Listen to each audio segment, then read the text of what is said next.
the bride who refused to disappear. On the coldest night of winter, Clara Whitmore stood in a stranger's bedroom, wearing a borrowed gown and a title she hadn't earned. The man she'd just married, Lord Adrian Blackmore, watched her like she was a problem to be solved. Outside, society whispered. Inside, two frightened children waited to see if she'd survive. This wasn't love. It wasn't even kindness. It was a transaction wrapped in silk and sealed with desperation, and Clara had just made the most reckless gamble of her life. If you want to see how far this story can go, hit that like button and drop a comment with your city. Let's see where Clara's journey reaches. The fire in the bridal chamber was dying. Clara stood near the window, her fingers pressed against the cold glass, watching her breath fog the pain. The room was massive, larger than any space she'd ever occupied in her 24 years. The bed behind her was draped in dark velvet, the kind that swallowed light. Everything here swallowed light. The walls, the furniture, even the silence. She shouldn't be here. The thought came again, insistent and bitter. She shouldn't be wearing this ivory gown with its too tight bodice and borrowed lace. She shouldn't be standing in Blackmore Manor as its new mistress. She shouldn't have a title at all. But she did. Lady Clara Blackmore. The name felt foreign in her mouth, like a coat that didn't fit right, bunching at the shoulders and dragging at the hem. Behind her, the door opened. She didn't turn. She knew who it was. There was only one person it could be. Adrian Blackmore, her husband of exactly 3 hours, crossed the room with measured steps. She heard the rustle of fabric, the creak of floorboards. He stopped somewhere behind her, close enough that she could feel the shift in the air, but far enough that they weren't touching. They hadn't touched since the ceremony. "You should be resting," he said. His voice was low, controlled, the kind of voice that gave nothing away. Clara turned slowly. He stood near the bed, still dressed in his wedding clothes. Black coat, black waistcoat, everything severe and formal. His dark hair was swept back from a face that might have been handsome if it weren't so carefully blank. High cheekbones, strong jaw, eyes the color of winter storms. But there was no warmth there, no curiosity, just distance. "I'm not tired," she said. "Then sit." It wasn't a suggestion. It wasn't quite a command either. It was something in between, the tone of a man used to being obeyed without raising his voice. Clara stayed standing. For a long moment, neither of them moved. The fire popped. Somewhere in the house, a clock chimed midnight. Adrian's gaze flicked to the bed, then back to her. "We need to talk." "About what?" Expectations. Clara's chest tightened. She'd known this conversation was coming, had dreaded it since the moment the minister had pronounced them man and wife. "I know what's expected," she said quietly. "Do you?" There was no mockery in the question, just genuine doubt. Clara lifted her chin. "You married me to silence the rumors, to give your daughters a mother, to satisfy society's demands that a widower of your station remarry before scandal takes root." She paused. "And because you needed someone who wouldn't ask for more than you're willing to give." Something flickered in his eyes. Surprise, maybe. Or respect. It was gone before she could name it. "You're more astute than I expected." "You expected me to be stupid?" "I expected you to be grateful." The words landed like a slap. Clara's hands curled into fists at her sides. She wanted to throw something, wanted to tell him exactly what she thought of his arrogance, his coldness, his assumption that she should be thankful for being plucked from obscurity and thrust into a life she hadn't chosen. But she didn't, because he was right. She was grateful. Bitterly, hatefully grateful. 3 months ago, she'd been a governess. A woman with no family, no dowry, no prospects beyond teaching other people's children until she grew too old to be useful. Then Lord Whitmore had died, her employer, the girl's grandfather, and everything had changed. The estate had passed to a distant cousin, the household had been dissolved, and Clara had been left with nowhere to go. Until Adrian Blackmore had appeared with his cold proposition and colder eyes. "Marry me, raise my daughters, ask no questions." She should have refused, but she hadn't. "I am grateful," she said finally, "but gratitude doesn't mean I'll be silent." Adrian moved then, circling around to the other side of the bed. He reached down and swept his hand across the coverlet, scattering the rose petals that had been carefully arranged there by the housemaid. They fell to the floor like drops of blood. "This marriage is a formality," he said, not looking at her. A legal arrangement, nothing more. Clara's throat tightened. I understand. Do you? You don't want a wife, she said. You want a caretaker, someone to manage the household and shield the girls from gossip. Yes. And in exchange, I get security, a home, a name. Yes. And we pretend, Clara continued, her voice hardening. We pretend this is real. We pretend we chose this. We pretend we don't have to pretend anything, Adrian interrupted. He looked at her now, his expression unreadable. Society will assume what it wants. Let them. What happens in this house, in this room, is no one's concern but ours. Clara stared at him. You're saying, I'm saying I won't touch you. The words hung between them. Clara's face burned. She should have been relieved, should have been grateful, again, always grateful, that he wasn't the kind of man who would claim his rights by force. But instead she felt something else, something uncomfortably close to humiliation. Why? The question escaped before she could stop it. Adrian's jaw tightened. Does it matter? Yes. For a long moment he didn't answer. Then he turned away, moving toward the door. You'll have your own chamber, he said. Down the hall. The staff will prepare it tomorrow. Adrian, Lord Blackmore, he corrected, his hand on the doorknob. Clara's temper flared. We're married. I'm not going to... You'll call me Lord Blackmore in front of the staff and in public. His voice was flat, final. What you call me in private is your choice. But understand this, Clara. I am not your friend. I am not your confidant. I am your husband in name only, and that is all I will ever be. He left. The door closed with a soft click, and Clara was alone. She sank onto the edge of the bed, her legs suddenly unsteady. The rose petals crunched beneath her shoes. This was her wedding night. She wanted to laugh, or scream, or cry. Instead, she sat in the dying firelight and wondered what kind of hell she'd just walked into. Tick. Morning came too quickly. Clara woke disoriented, still wearing her wedding gown. She'd fallen asleep on top of the covers, too exhausted to undress. Her body ached, her head throbbed. Someone knocked. Come in, she called, her voice rough. The door opened. A young maid entered, her eyes downcast. She looked barely 16, all sharp elbows and nervous energy. Begging your pardon, my lady, the girl said. Mrs. Hargrave sent me to help you dress. Clara sat up slowly. Mrs. Hargrave? The housekeeper, ma'am. Right, the housekeeper. One of a dozen servants whose names Clara was supposed to learn, whose routine she was supposed to master, whose loyalty she hadn't earned. What's your name? Clara asked. The girl blinked. Betsy, ma'am. Well, Betsy, I can dress myself, but I could use some water and coffee, if there is any. Betsy looked uncertain. Mrs. Hargrave said, I know what she said. Clara softened her tone. But I'm asking you, please. The girl nodded quickly and fled. Clara stood, wincing as her spine cracked. She moved to the mirror and almost didn't recognize the woman staring back. Her dark hair had come loose from its pins, wild around her face. Her eyes looked shadowed, haunted.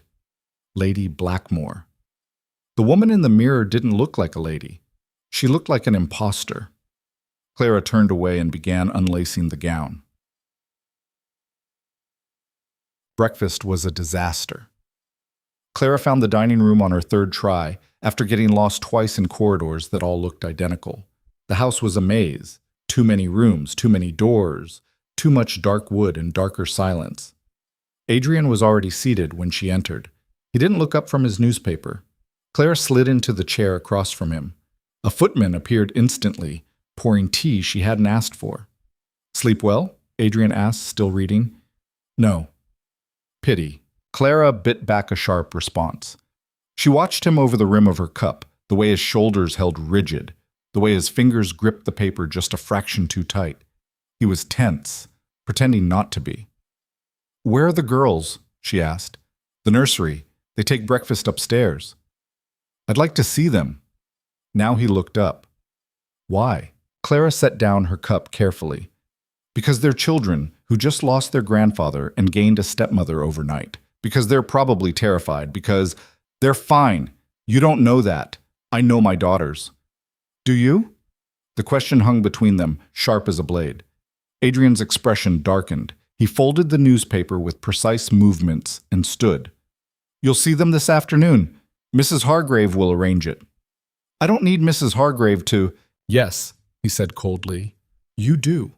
This household has routines, expectations. You will learn them." He left before she could respond. Clara sat alone in the vast dining room, surrounded by servants who wouldn't meet her eyes, and felt the weight of her new prison settle over her shoulders. Mrs. Hargrave was waiting in the hall. She was a tall, thin woman with iron gray hair and a face like carved granite. Her black dress was immaculate. Her posture was perfect. Her expression was glacial. "Lady Blackmore," she said, the title dripping with barely concealed disdain. "If you'll follow me, I'll show you the house." It wasn't a tour, it was an interrogation disguised as hospitality. Mrs. Hargrave walked Clara through room after room, rattling off facts and rules with mechanical precision. "This is the morning room. His lordship takes his correspondence here at 9. This is the library. The ledgers are kept locked. This is the drawing room. Guests are received on Thursdays between 2 and 4. Clara tried to remember it all, tried to nod at the right moments, ask intelligent questions, pretend she belonged. But Mrs. Hargrave's contempt was palpable. "You were a governess," the housekeeper said as they climbed the stairs to the second floor. It wasn't a question. "Yes." "For Lord Whitmore?" "Yes." "And now you're mistress here." Mrs. Hargrave's tone made it clear what she thought of that arrangement. Clara stopped walking. "Is there a problem, Mrs. Hargrave?" The older woman turned, her face impassive. "Not at all, my lady." "Good. Because if there is, I'd prefer you say it now." For a moment, something flickered in Mrs. Hargrave's eyes. Surprise, maybe, or calculation. "The household," she said slowly, "is accustomed to a certain order. Lady Margaret, his lordship's first wife, ran things with great care, great precision." "I'm sure she did." "She was a baron's daughter. She understood her position." Clara's jaw tightened. "And I don't? I didn't say that." "You didn't have to." They stared at each other. Finally, Mrs. Hargrave inclined her head, barely. "Will there be anything else, my lady?" "Yes," Clara said. "Take me to the nursery." The nursery was on the 3rd floor, at the end of a long corridor. Mrs. Hargrave knocked once and opened the door without waiting for a response. 2 girls looked up. Clara's heart clenched. She knew them, of course, had known them for nearly 2 years when she'd been their governess at Whitmore Hall, but seeing them here, in this strange new context, made everything feel suddenly, terrifyingly real. Eleanor, 12 years old, dark-haired and solemn, sat at a small desk, a book open in front of her. She looked older than she had 3 months ago, sharper, like something inside her had hardened. Sophie, 8, blonde and small for her age, perched on the window seat, clutching a worn doll. Her eyes were red-rimmed. They'd been crying. "Miss Clara?" Sophie's voice was tiny, uncertain. Clara's throat closed. She wanted to rush forward, to pull them both into her arms, to promise them everything would be all right. But Mrs. Hargrave was watching, and Clara wasn't Miss Clara anymore. "Hello, girls," she said softly. Eleanor stood slowly. "We heard you married our father." "Yes." "Why?" The bluntness of it caught Clara off guard. She glanced at Mrs. Hargrave, but the housekeeper's face revealed nothing. "It's complicated," Clara said. "That's not an answer." Clara moved into the room, closing the distance between them. "You're right. It's not." She knelt down, bringing herself to their level. "The truth is, your grandfather passed away, and I had nowhere to go. Your father offered me a home, and I said yes." Sophie's lower lip trembled. "Do you love him?" Clara's chest ached. "Sophie, because Mama loved him," the little girl continued, her voice breaking.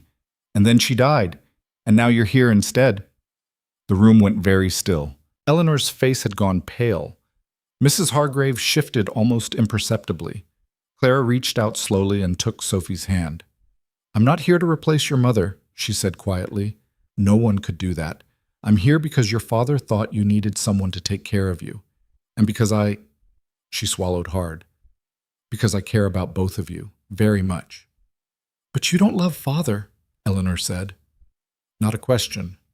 A statement. Clara met her eyes. I barely know him. Then why did you marry him? Because sometimes, Clara said carefully, people make choices that aren't about love. They're about survival and safety and doing the best they can with what they have. Eleanor stared at her for a long moment. Then she turned and walked out of the room. Sophie burst into tears. Clara gathered the little girl into her arms, holding her while she sobbed. Over Sophie's head, she saw Mrs. Hargrave watching from the doorway, her expression unreadable. She's angry, the housekeeper said quietly. I know. She has every right to be. I know that too. Mrs. Hargrave's lips thinned. Then she turned and left, closing the door behind her. Clara held Sophie until the tears subsided, whispering soothing nonsense, stroking her hair. When the child finally pulled back, her face was blotchy and swollen. I miss grandfather, Sophie whispered. I know, sweetheart. I miss him too. And I miss you. You went away. Clara's heart cracked. I had to. But I'm here now. Promise? Clara hesitated. She wanted to promise, wanted to swear that she'd never leave, never abandon them again. But she couldn't, because she didn't know if she'd survive this place, this marriage, this life. I'll do my best, she said instead. It was the only truth she had.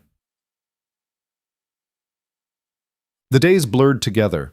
Clara fell into a routine, or rather, the routine swallowed her whole. Mornings were for household management. Mrs. Hargrave presented her with menus to approve, staff schedules to review, bills to authorize. Clara signed everything without argument, too overwhelmed to fight. Afternoons were for the girls. She read to Sophie, helped Eleanor with her studies, tried desperately to bridge the gap that had opened between them. Eleanor remained distant, polite but cold. Sophie clung to her like a lifeline.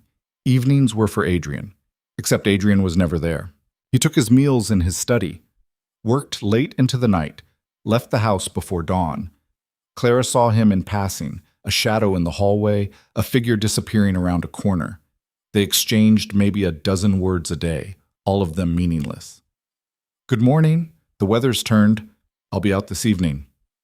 He was avoiding her, deliberately, methodically avoiding her. And Clara was furious. 3 weeks into the marriage, she'd had enough. She waited until late evening, until the house had settled into silence. Then she marched down to his study and pushed open the door without knocking. Adrian looked up from his desk, startled. We need to talk, Clara said. He set down his pen. It's past 11. I don't care. I'm working. I don't care about that either. His jaw tightened. Clara, don't. She crossed the room, planting her hands on his desk. Don't brush me off. Don't tell me to wait. Don't treat me like I'm invisible. I haven't... Yes, you have. Her voice shook. You avoid me. You barely speak to me. You act like I don't exist except when it's convenient. That's not true, isn't it? Clara leaned forward. When's the last time we had a real conversation? When's the last time you asked how I was? When's the last time you...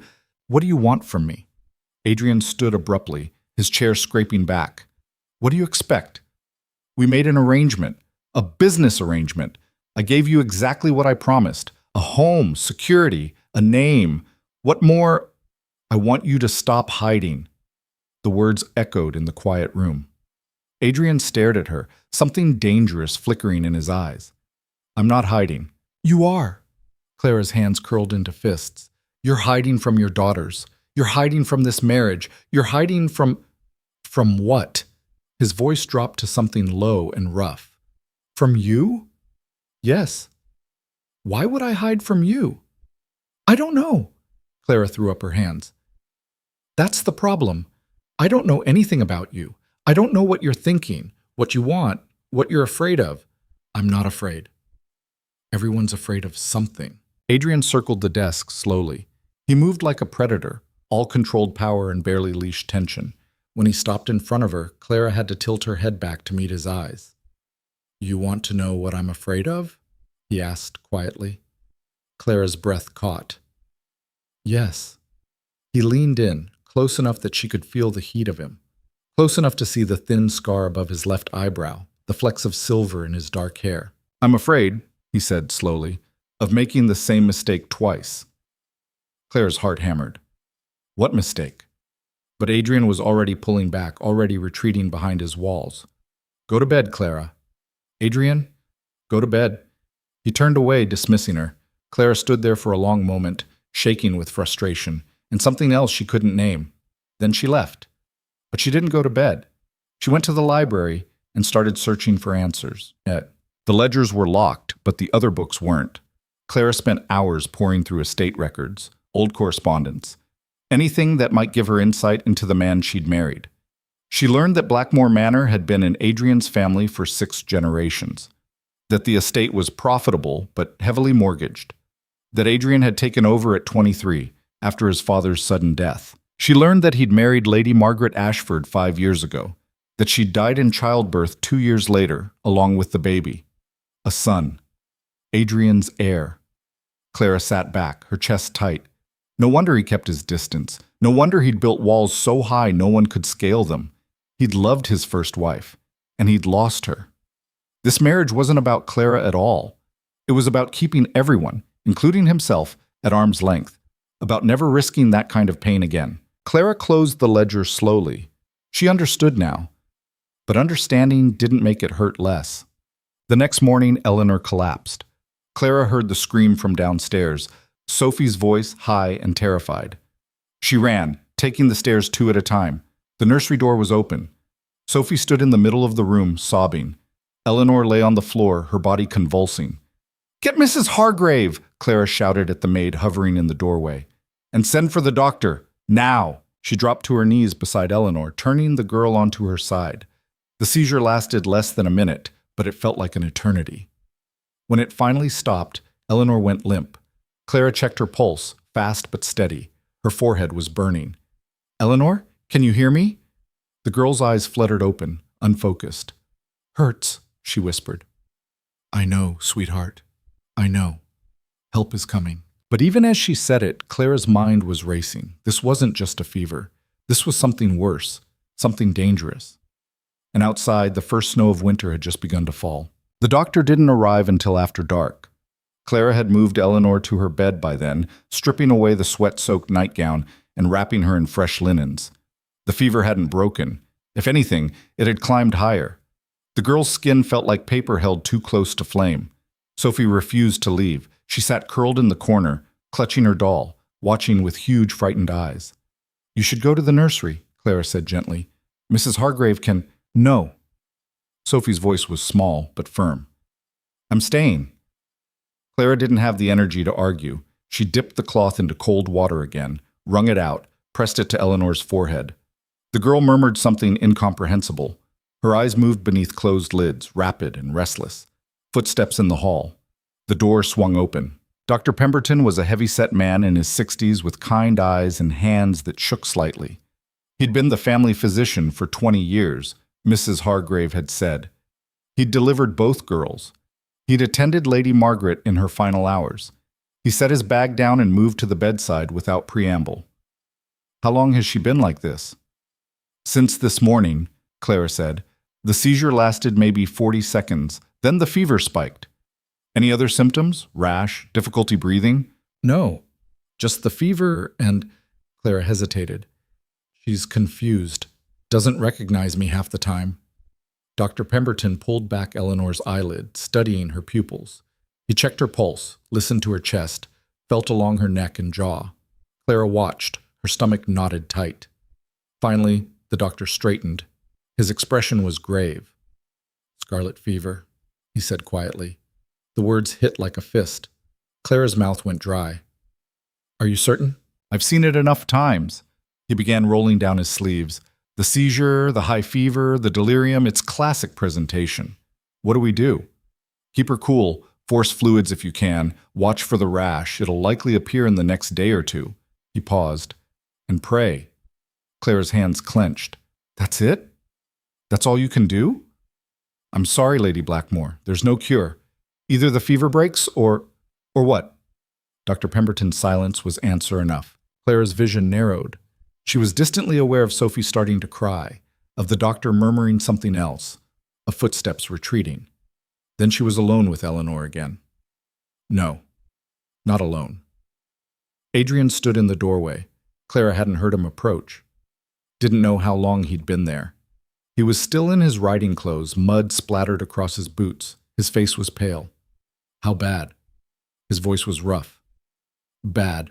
He moved into the room slowly like a man walking through deep water. When he reached the bed, he stopped. Just stood there, staring down at his daughter. She's strong, Clara said. It sounded hollow even to her own ears. Adrian didn't respond. Adrian, I need to send Sophie away. His tone was flat, dead. To my sister's estate. Tonight. What? No. It's contagious. If Sophie catches it, Sophie stays, Clara said firmly. Adrian's head snapped toward her. You have no right. I have every right. I'm her stepmother, and she's terrified. Sending her away now would keep her alive. The words cracked like a whip. Clara flinched. You don't know that Eleanor won't, don't I? Adrian's control shattered. My wife died in this house, in a room 2 doors down. I watched her bleed out while doctors stood around doing nothing. So yes, Clara, I know exactly how this ends.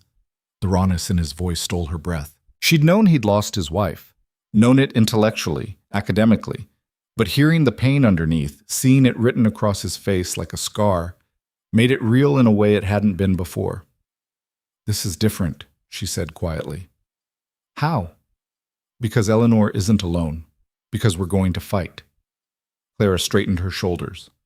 I won't let her die. I won't.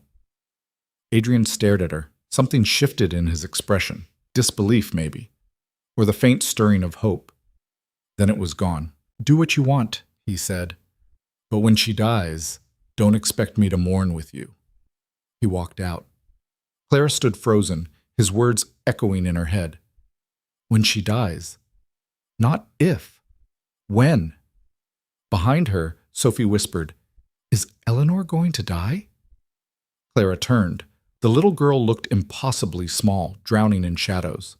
No, Clara said. She crossed the room and knelt down, taking Sophie's hands. No, sweetheart, I promise you. You can't promise that.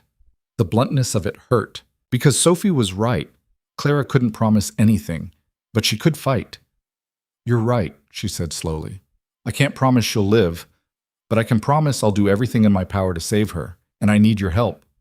Sophie's eyes widened. What can I do? Be brave, stay strong, and trust me. The girl nodded, fierce despite her tears.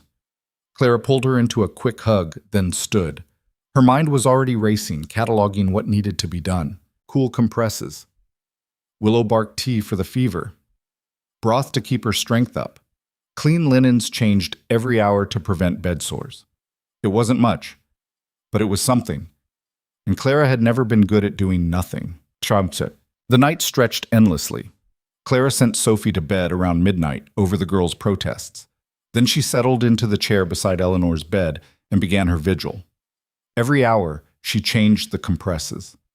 Every 2 hours, she managed to get a few spoonfuls of water past Eleanor's cracked lips.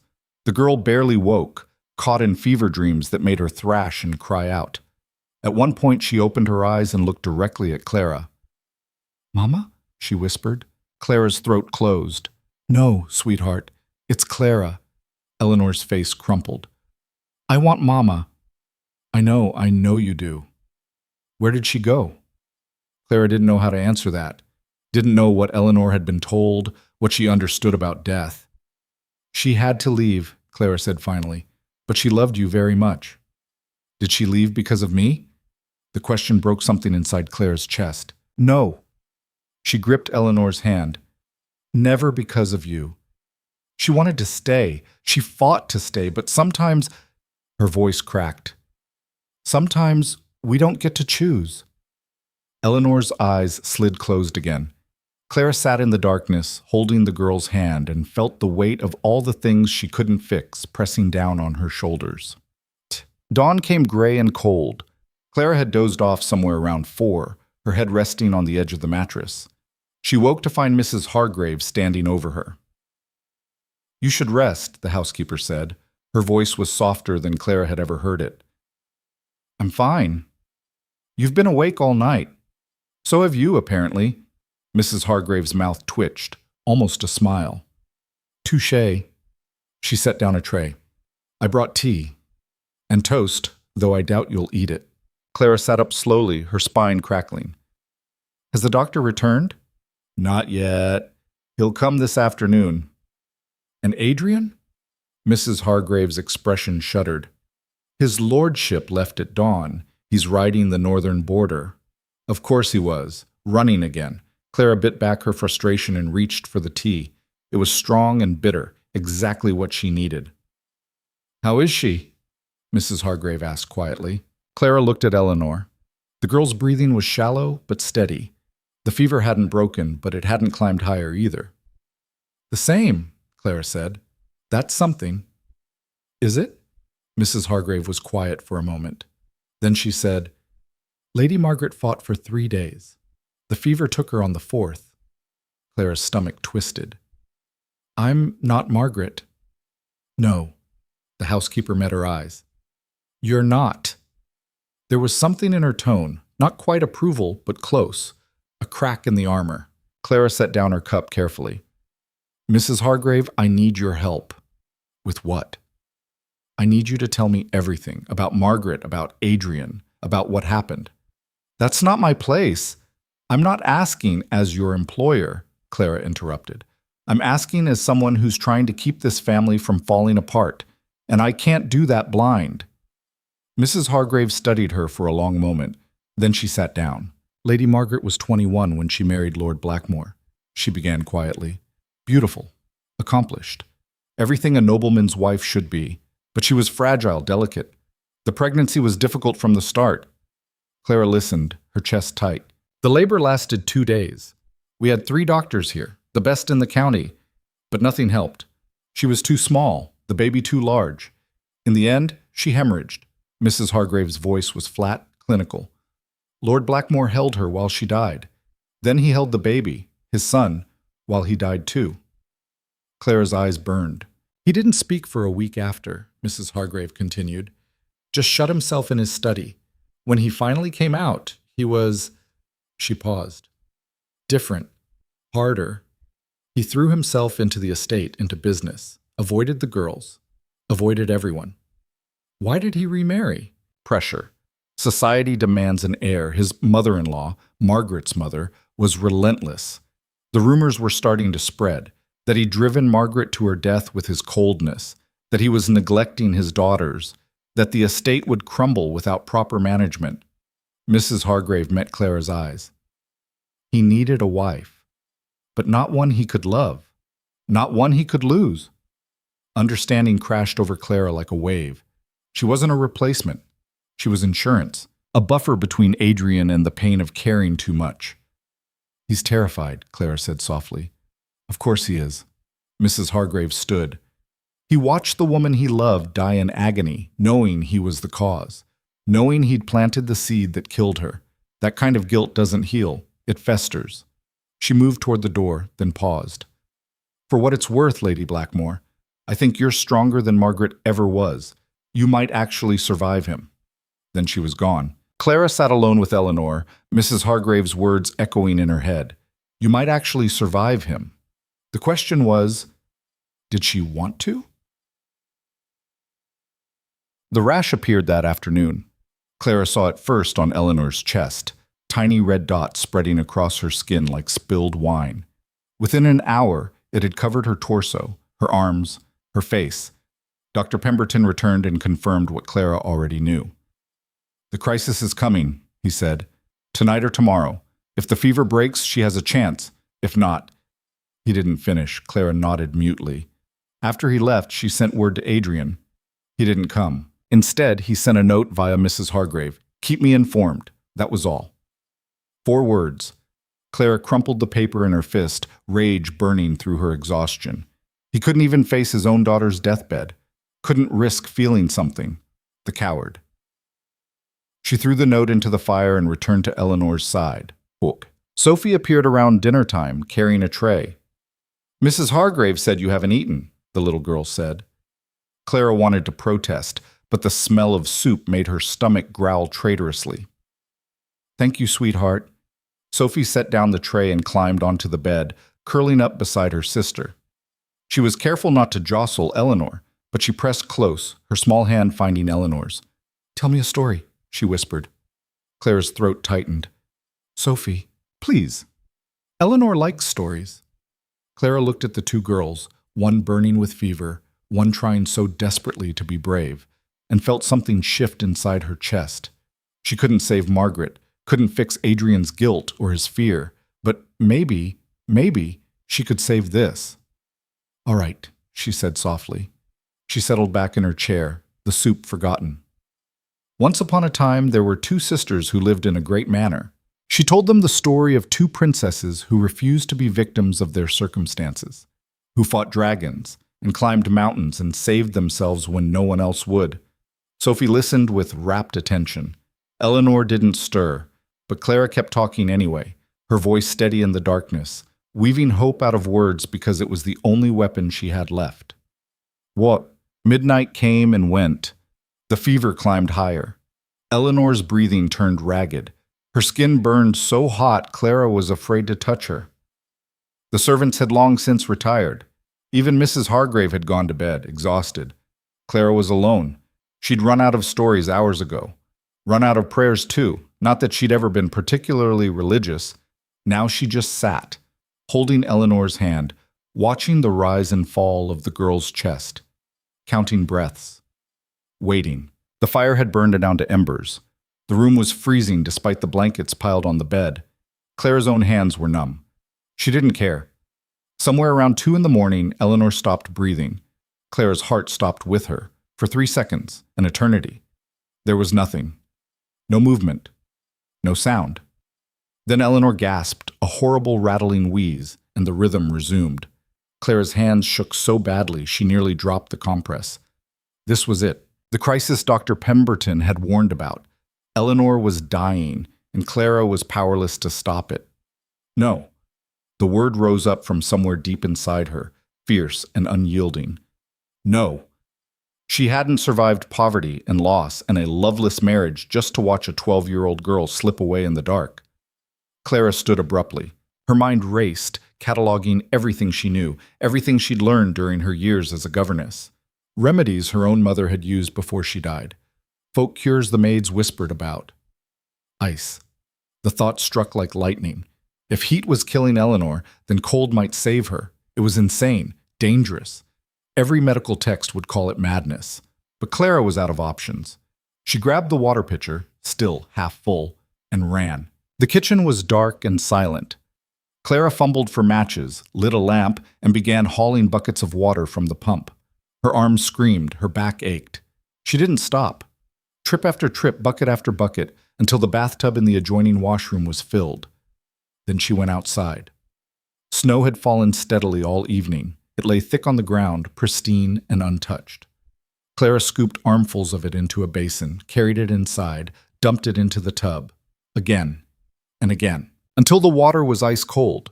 Her hands were raw and bleeding from the cold. She didn't care. She returned to Eleanor's room and lifted the girl, terrifyingly light, into her arms. Eleanor didn't wake. Clara carried her to the washroom and lowered her into the frigid water. The reaction was immediate. Eleanor convulsed, a horrible full-body spasm. Her eyes flew open. She tried to scream, but no sound came out. Clara held her down. I'm sorry, she whispered. I'm so sorry, sweetheart. But you have to fight. You have to... Eleanor thrashed, fighting with surprising strength. Clara gritted her teeth and held on. 30 seconds. 45. A full minute. Then Eleanor went limp. Clara's heart seized. She hauled the girl out of the water, wrapped her in towels, carried her back to bed. Eleanor's lips were blue. Her skin was clammy. But when Clara pressed her hand to the girl's forehead, cool. Not cold, not normal, but cooler. The fever had dropped. Clara collapsed into the chair, shaking so hard her teeth rattled. She didn't know if what she'd done was brilliant or barbaric. Didn't know if she'd saved Eleanor or hastened her death. All she could do was wait. Chid. Dawn broke pale and uncertain. Clara must have dozed off because she woke to find someone shaking her shoulder. Mrs. Hargrave stood over her, her face unreadable. "The doctor's here," she said. Clara blinked groggily. "What?" "And his lordship has returned." That woke her up. She looked at Eleanor. The girl was still asleep, but her breathing was deeper, steadier. The rash had started to fade. Dr. Pemberton entered, Adrian right behind him. Adrian looked like he hadn't slept. His eyes were bloodshot, his jaw dark with stubble. He stopped just inside the door, his gaze locked on Eleanor. Dr. Pemberton moved to the bedside. He checked Eleanor's pulse, her temperature, listened to her breathing. Then he straightened, his expression one of pure astonishment. "The fever's broken," he said. Clara's knees went weak. "How?" The doctor turned to her. "What did you do?" Clara's mouth was dry. I used ice, cold water. I thought—" "That's madness," Dr. Pemberton interrupted. "Medically unsound. You could have sent her into shock. Could have—" He stopped, shook his head. "But it worked." Adrian spoke for the first time. "She'll live?" "Barring complications, yes."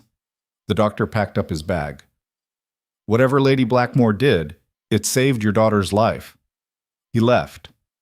Mrs. Hargrave followed, closing the door quietly behind her. Clara and Adrian were alone. She waited for him to say something, anything. Instead, he walked to the bed and stood looking down at Eleanor. His hands were clenched at his sides. "You shouldn't have risked it," he said finally. His voice was hoarse. Clara's temper flared. "What was I supposed to do? Let her die?" "You could have killed her." "I saved her. By luck. By refusing to give up."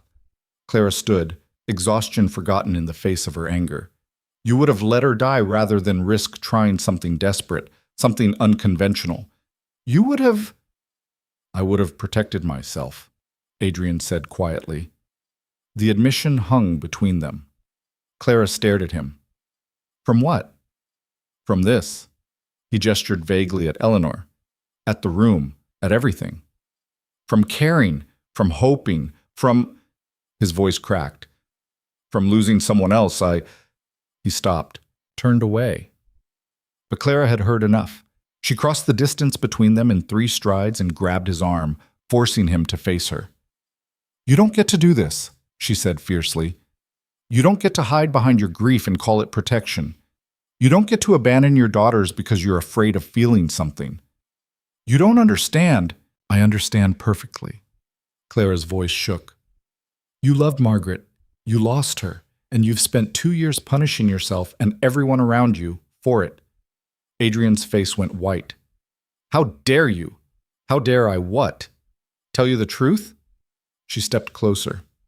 "Your daughters are growing up without a father. Your household is falling apart. You married me because you needed a buffer, someone to manage your life so you wouldn't have to feel it. Well, I'm done being your shield. Then leave." The words were like a slap. Clara's breath caught. "What?" "Leave," Adrian repeated. His eyes were cold, empty. "I'll arrange a settlement, give you enough money to live comfortably. You can go wherever you want, do whatever you want, but don't stand here and pretend you care about—" "I love them." The words escaped before Clara could stop them. Adrian froze. "I love your daughters," Clara continued, her voice breaking.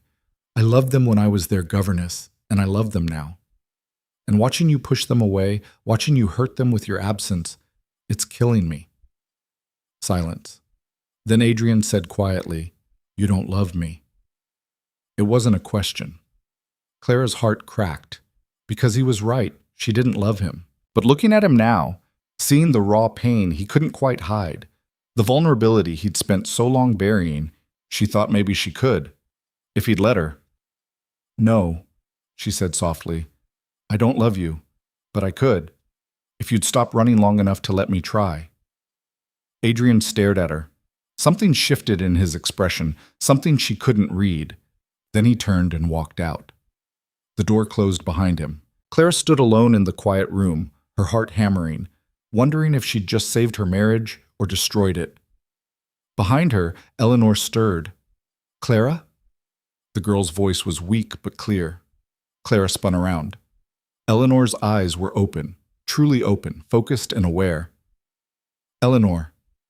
Clara rushed to the bedside, taking the girl's hand. How do you feel? Tired. Eleanor's brow furrowed. What happened? You were very sick, but you're going to be all right now. Eleanor's grip tightened. Did I almost die? Clara hesitated, then nodded. Yes. Father didn't come. It wasn't a question, just a flat statement of fact. Clara's chest ached. He was here, She stopped. There was no point in lying. He was scared. Of me dying. Of losing you. There's a difference. Eleanor was quiet for a moment. Then she said, I heard you. When you were telling Sophie the story. About the princesses. You did? I couldn't move, couldn't talk. But I heard. Eleanor's eyes filled with tears. You said they saved themselves. That they didn't wait for someone else to rescue them. Clara's throat closed. Is that what you did? Eleanor asked. Save yourself? I'm trying to. Eleanor nodded slowly. Then, so quietly Clara almost missed it, she whispered, Me too. And in that moment, watching this brave, broken girl choose to fight, Clara felt something settle inside her chest. A decision. A resolution. She'd come to Blackmore Manor as an outsider, a placeholder, a woman with no power and no place. But she was done being invisible. Done being powerless. If Adrian wouldn't fight for his family, then she would. And if he tried to stop her, well, she'd survived worse than Adrian Blackmore. Eleanor's recovery was slow. For 3 days, Clara barely left the girl's side. She monitored every breath, every flicker of movement, waiting for signs of relapse that never came. The fever stayed broken. The rash faded to pale pink, then disappeared entirely. By the 4th day, Eleanor was sitting up in bed, demanding books and complaining about the bland food.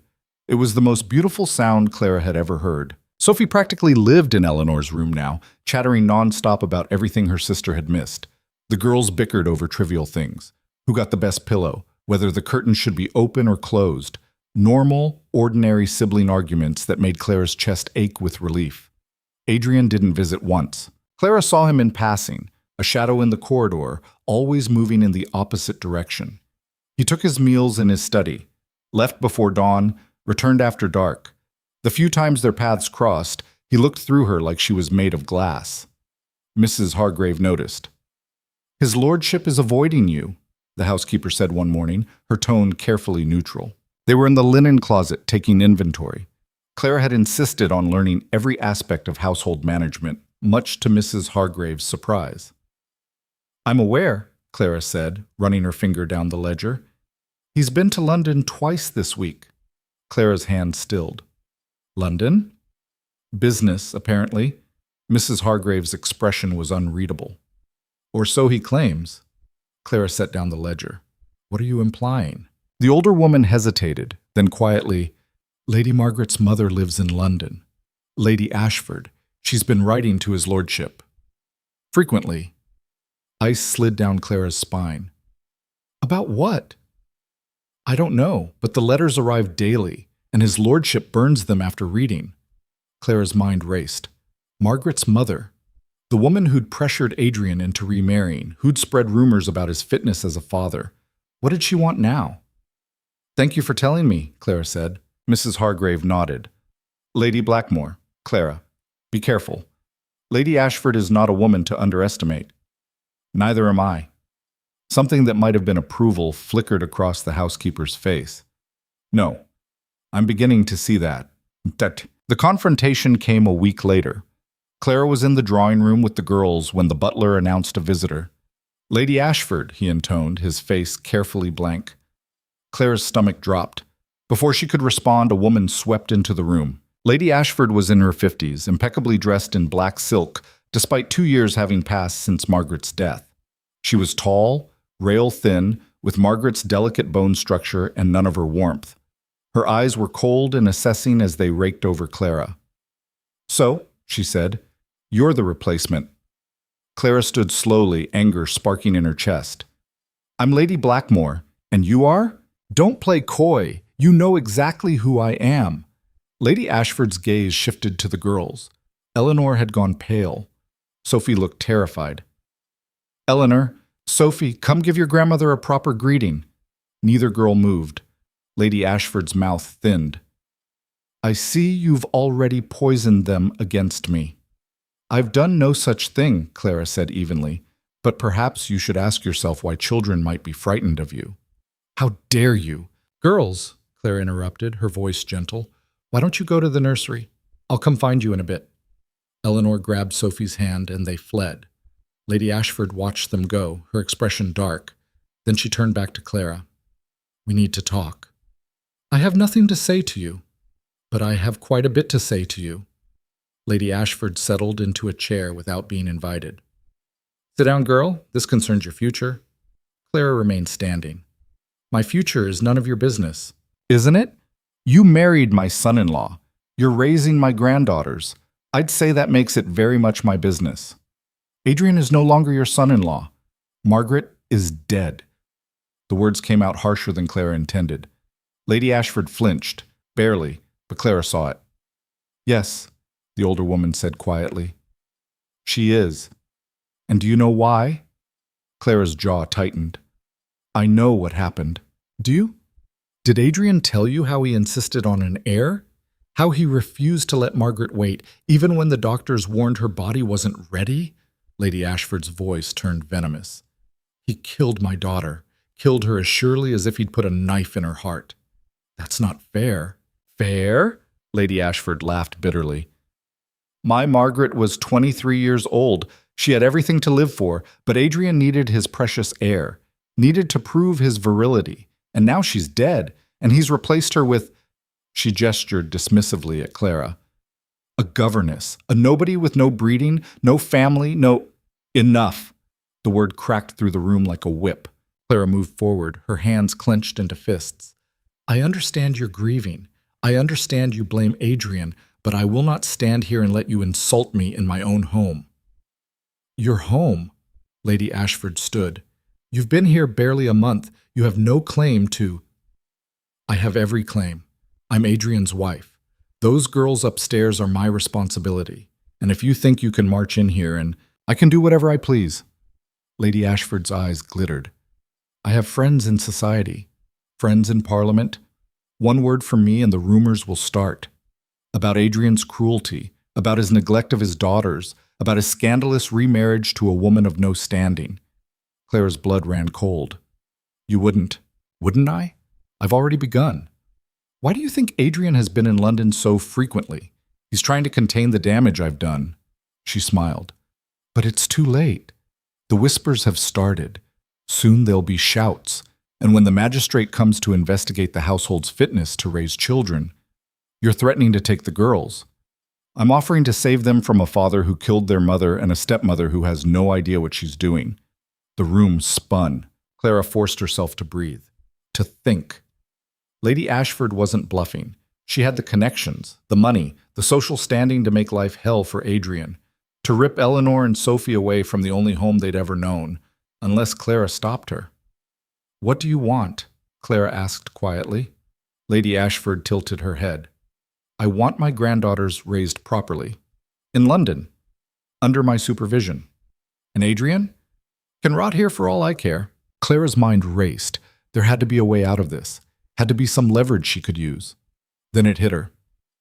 "If you take the girls," Clara said slowly, "you'll have to fight Adrian in court. Publicly. And that means all the details of Margaret's death will become public record." Lady Ashford's expression didn't change. So everyone will know she died in childbirth, bearing Adrian's heir." Clara took a step closer.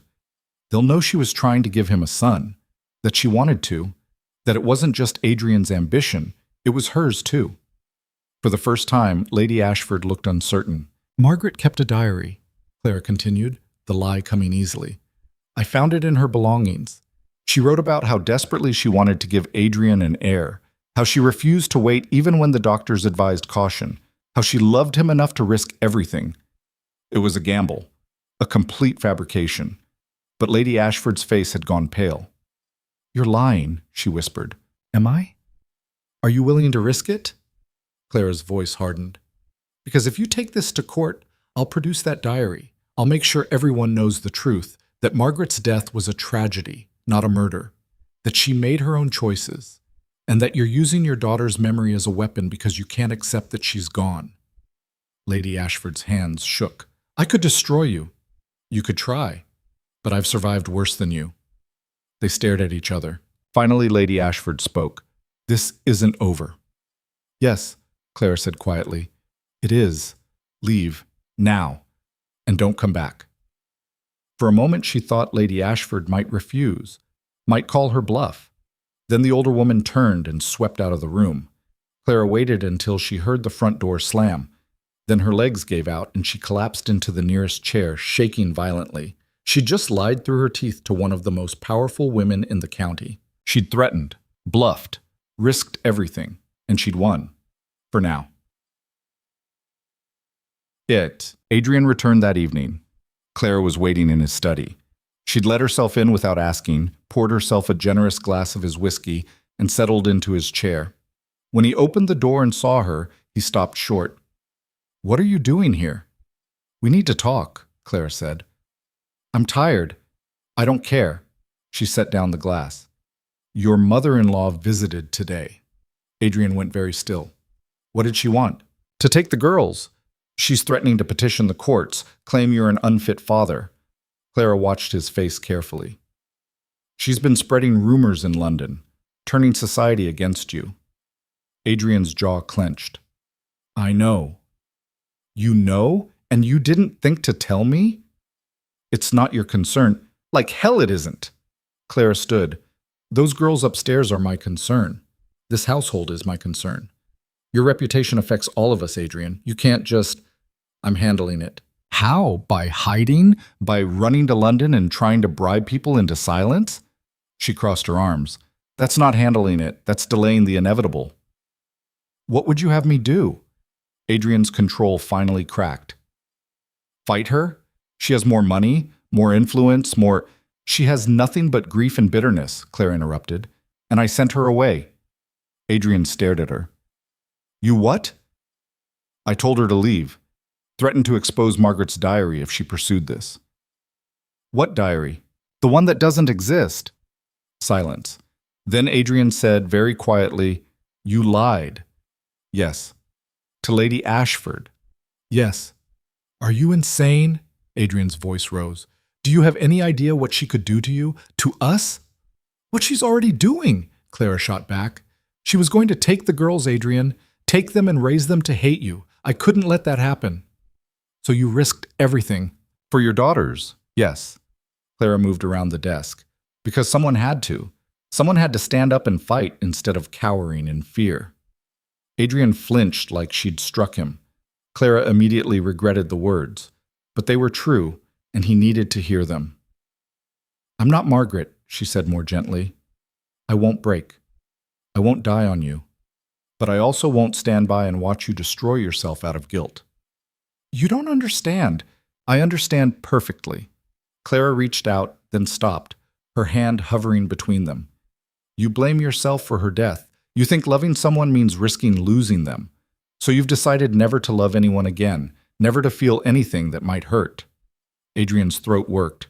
It's safer. It's cowardice. The word hung between them like a challenge. Adrian's eyes flashed. How dare you? How dare I what? Tell you the truth? Clara stepped closer. You married me because you thought I'd be safe, manageable, a placeholder who wouldn't demand anything real. But I'm not that woman anymore, Adrian. I can't be. Then what are you? Clara met his gaze head on. Someone who's fighting for this family, with or without you. For a long moment, neither of them moved. Then Adrian said very quietly, What if I can't? Can't what? Fight, feel, any of it. His voice cracked. What if I'm too broken? And there it was, the raw truth beneath all his armor. Clara's heart ached. Then we'll figure it out together, she said softly. But you have to try, Adrian. You have to let me in. Adrian stared at her.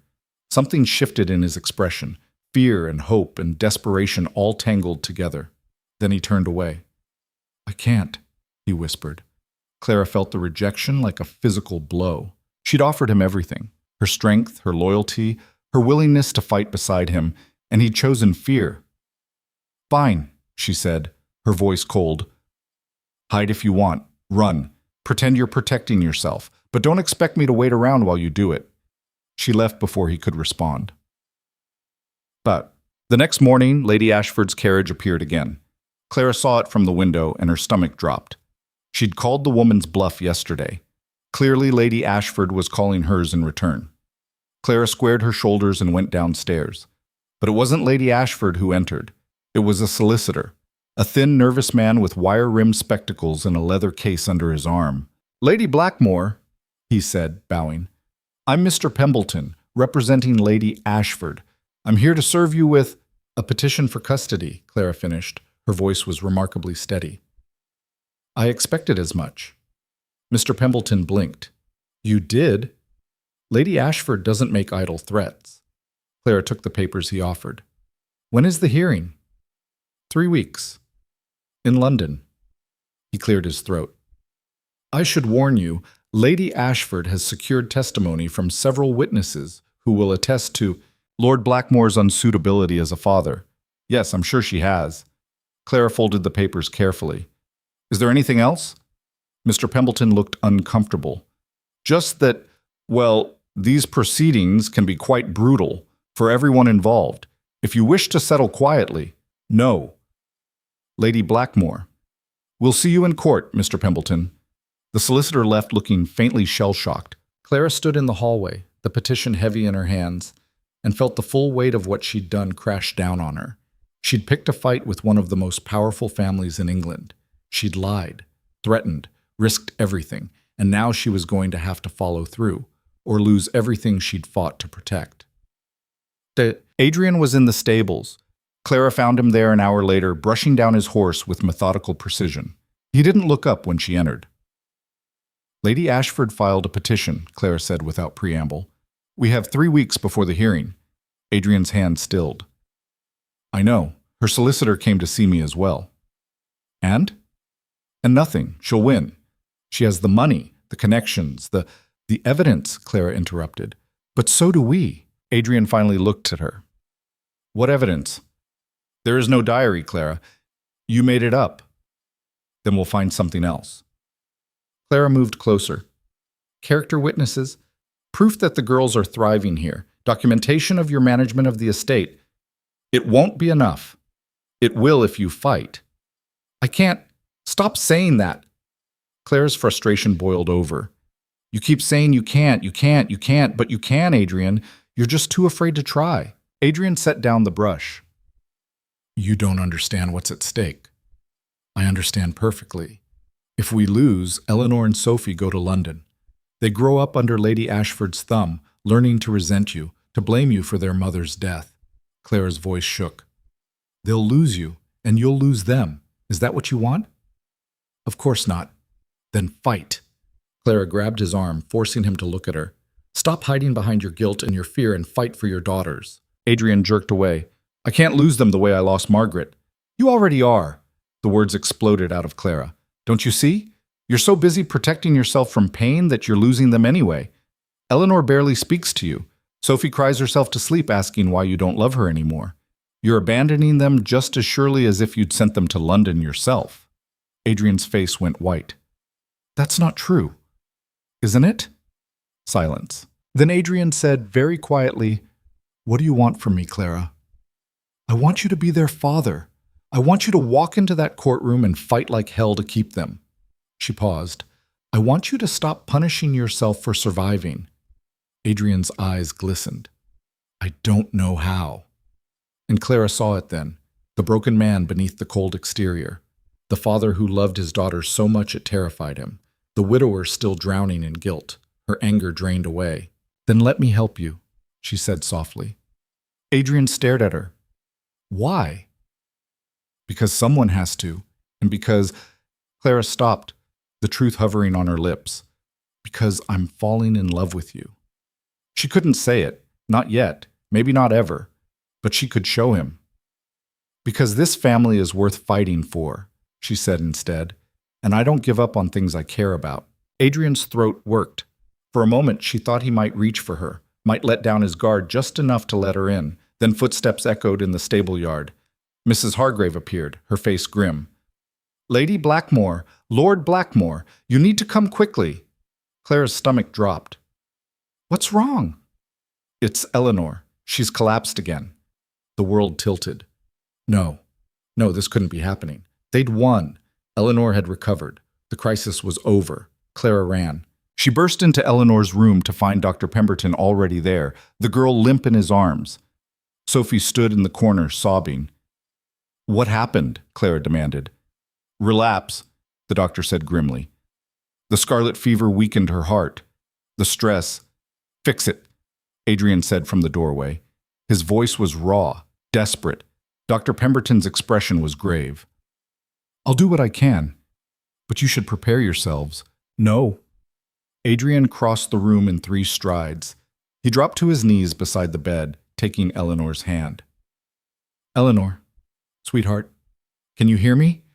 The girl's eyes fluttered open. "Papa?"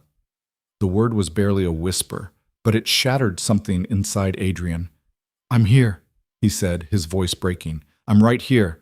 I'm not going anywhere, I promise." Eleanor's fingers tightened around his.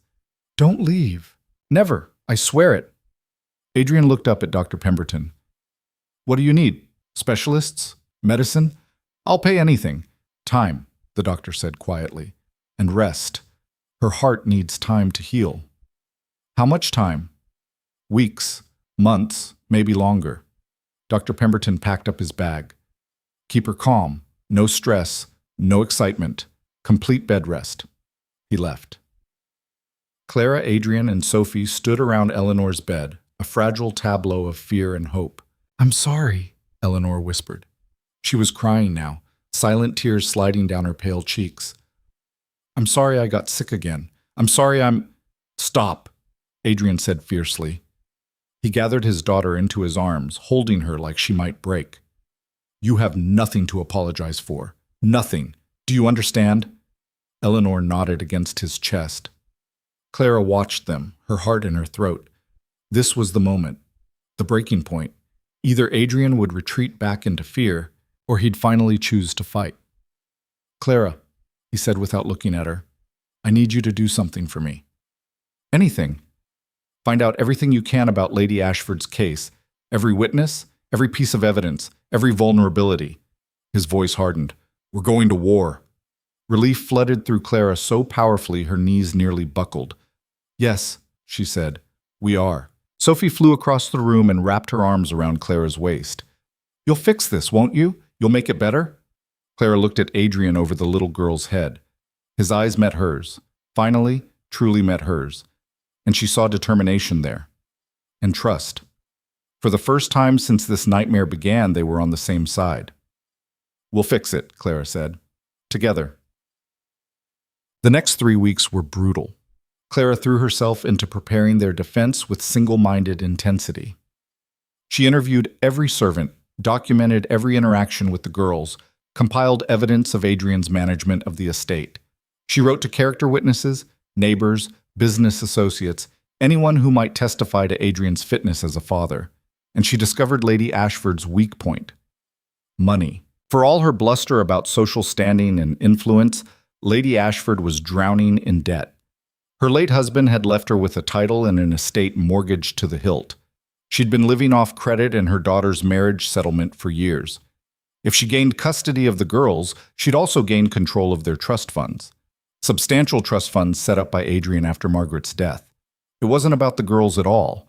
It was about survival. Clara presented her findings to Adrian one evening in his study. They'd fallen into a new routine over the past weeks, working late into the night, strategizing, planning. The distance between them had shifted into something else, something closer to partnership. Adrian read through the documents silently. When he finished, he looked up at her with something like admiration. "How did you find this?" "I asked the right questions, made the right connections." Clara leaned against the desk. "Lady Ashford's creditors are circling. She needs money desperately. The girls' trust funds would solve all her problems. So we expose her. In court. Publicly." Clara met his eyes. "It will humiliate her, destroy her reputation, but it will save Eleanor and Sophie." Adrian was quiet for a long moment. Then he said, Margaret would have hated this. The scandal. The publicity. Margaret isn't here. No. Adrian's voice was soft. She's not.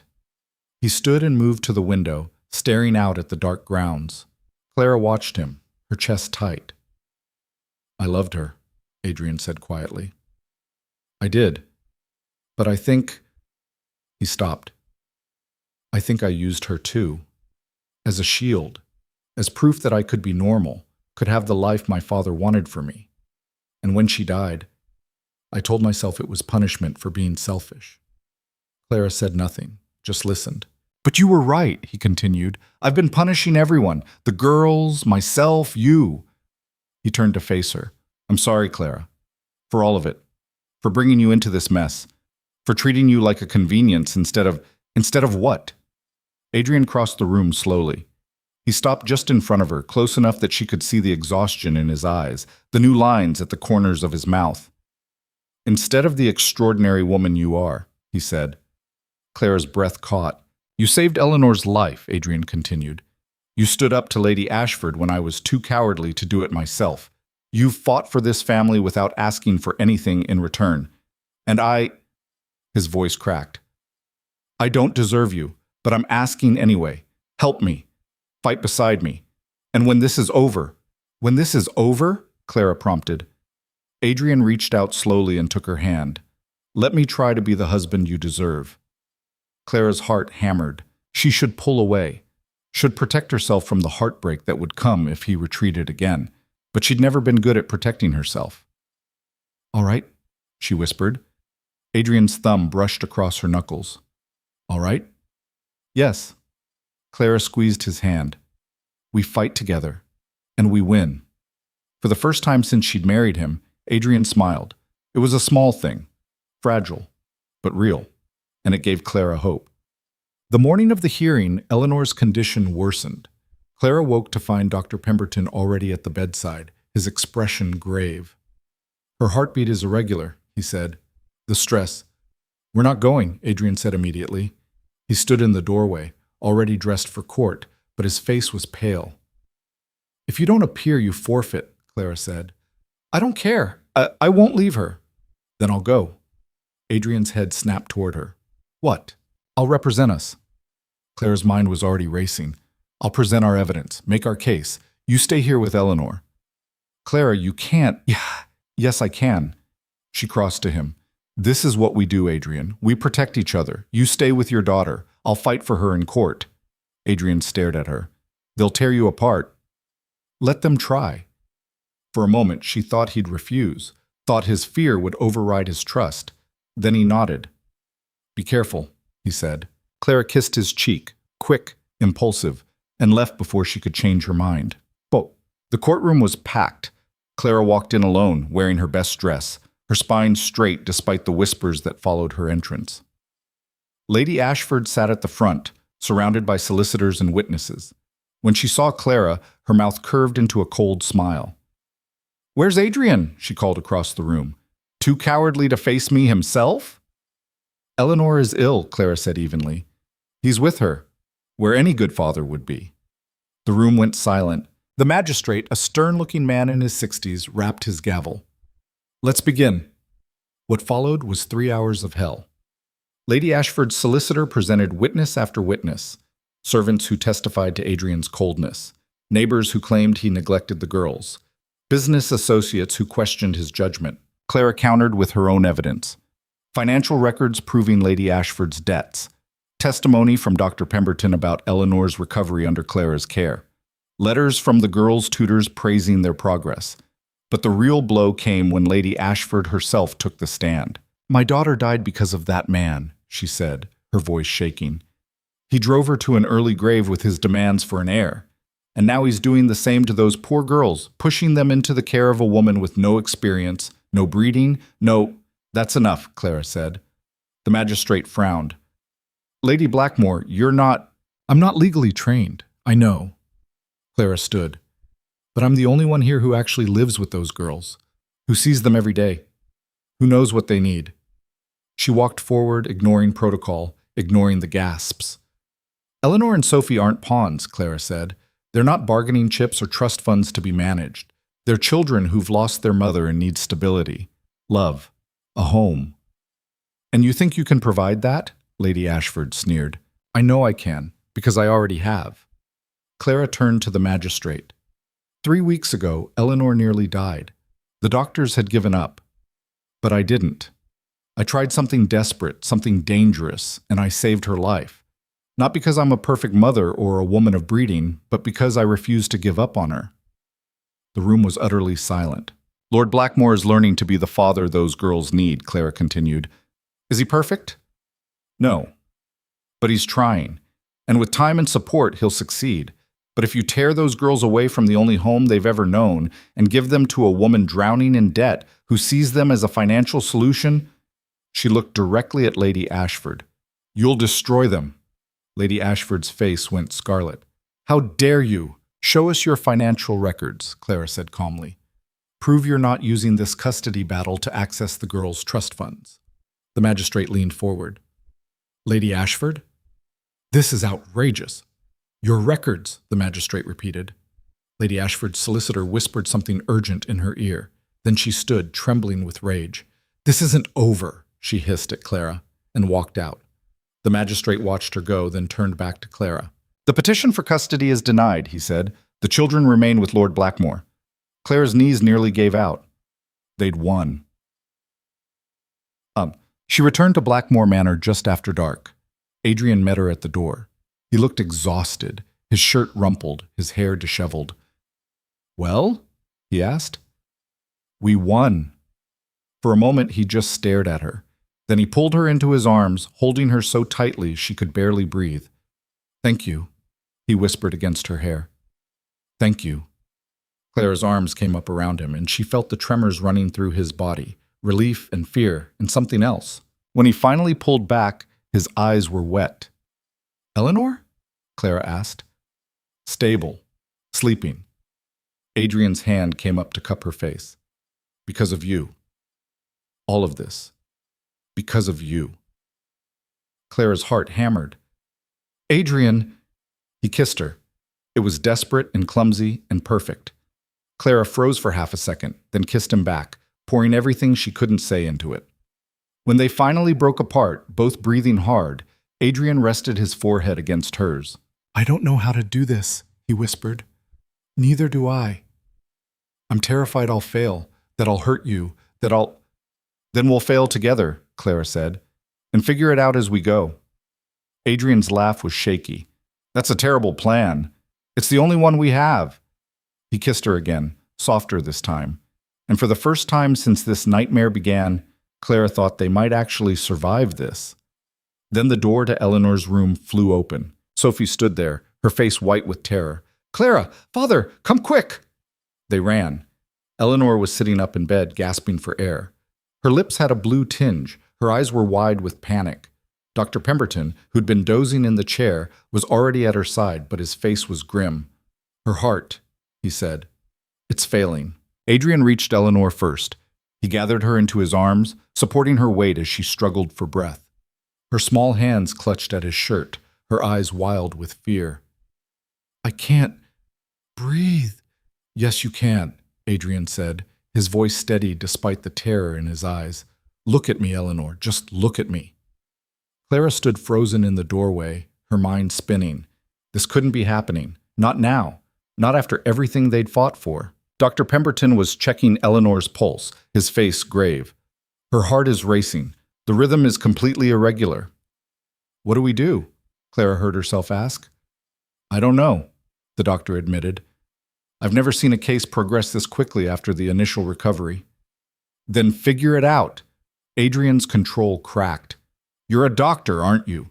Do something. Dr. Pemberton flinched but didn't respond. His hands moved quickly, checking Eleanor's pupils, her breathing, her coloring. Sophie sobbed in the corner, forgotten. Clara forced herself to move. She crossed to Sophie, pulling the little girl into her arms. Go to the nursery, she whispered. Wait for me there. But Eleanor, I'll take care of her. I promise. Sophie nodded and fled. Clara turned back to the bed. Eleanor's breathing had eased slightly, but she still looked gray, fragile, like she might shatter at any moment. "What triggered this?" Clara asked. Dr. Pemberton shook his head. "Stress, perhaps. Or the heart simply can't sustain the recovery. Scarlet fever often leaves lasting damage. There has to be something we can do. Keep her calm. Keep her still. Beyond that," he spread his hands helplessly. Adrian looked up at Clara, and she saw her own helplessness reflected in his eyes. They'd fought so hard, won in court, begun building something real between them, and now they were losing anyway. "No," Clara said aloud. Both men looked at her. "No," she repeated more firmly. "I won't accept this. There has to be an answer." "Lady Blackmore," Dr. Pemberton said gently, "sometimes there isn't. Then we find one." Clara's mind raced. What about specialists? Heart specialists? Surely in London. "The journey would kill her," the doctor said bluntly. Adrian's arms tightened around Eleanor. Clara paced, thinking furiously. There had to be something, some solution they hadn't considered. Then it hit her. "Digitalis," she said. Dr. Pemberton frowned. "What?" "Digitalis, foxglove extract. I read about it in one of the medical journals in the library. It's used to regulate heartbeat." The doctor's expression shifted to something between surprise and skepticism. "You've been reading medical journals?" "I've been reading everything I can find about scarlet fever and its complications." Clara met his eyes. "Can it work?" Dr. Pemberton hesitated. "In theory, yes. Digitalis can strengthen and regulate the heartbeat, but it's also extremely dangerous. Too much, and it becomes poison. Too little, and it's useless. The dosing is—" "You know how to dose it," Clara interrupted. "You're a doctor. You've used it before." "Once. 20 years ago. The patient died." The words fell like stones. Adrian's face went white. "Absolutely not. We're not experimenting on my daughter. She's dying," Clara said quietly. "Right now, in your arms, she's dying. And we can either sit here and watch it happen, or we can try something desperate." The room went silent except for Eleanor's labored breathing. Adrian looked down at his daughter. She'd closed her eyes, exhausted from the effort of simply breathing. "What are the risks?" he asked Dr. Pemberton. "If I miscalculate the dose, her heart could stop entirely. And if we do nothing?" The doctor's silence was answer enough. Adrian's jaw clenched. He looked at Clara. "You're certain about this?" Clara wasn't certain about anything, but she knew they were out of options. "Yes," she said. Adrian nodded slowly, then to Dr. Pemberton. "Do it." The doctor looked like he wanted to argue. Then he sighed and opened his bag. "I'll need to prepare a fresh tincture. It will take time." "How long?" "An hour, perhaps 2. "Then hurry." Dr. Pemberton left. Clara and Adrian sat on either side of Eleanor's bed, holding vigil. The girl drifted in and out of consciousness, her breathing shallow and uneven. "Tell me about the journal article," Adrian said quietly. Clara blinked. "What?" "The one about digitalis. What else did it say?" He was trying to distract himself, or maybe trying to trust her judgment. Clara reached back through her memory. It was written by a physician in Edinburgh. He'd used foxglove extract to treat dropsy, swelling caused by heart failure. The patients who survived showed remarkable improvement, stronger heartbeats, better circulation. And the ones who didn't survive? Died within hours of treatment. Adrian's hand tightened on Eleanor's. Wonderful odds. Better than the alternative. He didn't argue. They sat in silence for a long moment. Then Adrian said, "I'm terrified." Clara's throat tightened. "I know. If this doesn't work, if we lose her, we won't. You can't promise that." "No," Clara admitted, "but I can promise I'll fight like hell to keep her here. And so will you." Adrian looked at her, his eyes red-rimmed. "When did you become so fearless?" "I'm not fearless. I'm just tired of being afraid." Something shifted in his expression. "You're extraordinary, Clara. I don't tell you that enough." Clara's chest ached. "We can discuss my virtues after we save your daughter." "Our daughter," Adrian corrected softly. The word hit Clara like a physical blow. She'd been calling the girls hers in her head for weeks now, but hearing Adrian say it, acknowledging it, made it real in a way it hadn't been before. Yes, she whispered. Our daughter. Eleanor stirred between them. Her eyes opened, glassy with fever. Am I dying? She asked. Clara's breath caught. Adrian leaned forward, his voice gentle. Not if we have anything to say about it. Mama died. I know, sweetheart. I don't want to die. Eleanor's voice cracked. I'm scared. Adrian gathered her close. I'm scared too. But Clara and we're going to fight for you, and we need you to fight too. Can you do that? Eleanor nodded weakly against his chest. Clara reached out and took the girl's hand, squeezing gently. They sat like that. The three of them tangled together until Dr. Pemberton returned. The doctor carried a small vial of amber liquid. His hand shook slightly as he prepared the dose. This needs to be administered slowly, he said, drop by drop. Too fast and it could shock the heart. How will we know if it's working? Clara asked. Her pulse should steady within the hour. Her breathing should ease. If it doesn't... He didn't finish. Adrian held Eleanor upright while Dr. Pemberton carefully administered the first dose. The girl grimaced at the bitter taste but swallowed. Then they waited. Minutes crawled by. Eleanor's breathing didn't change. Her pulse remained erratic. Clara watched the clock on the mantel, counting seconds. 15 minutes, 20, 30. Nothing. It's not working, Adrian said hoarsely. Give it time, Dr. Pemberton urged. But Clara could see the doubt in the doctor's eyes. 40 minutes, 50. Eleanor's breathing grew more labored. Her lips took on a deeper blue tinge. We're losing her, Adrian whispered. Clara's mind raced. What were they missing? What had the journal article said? Then she remembered.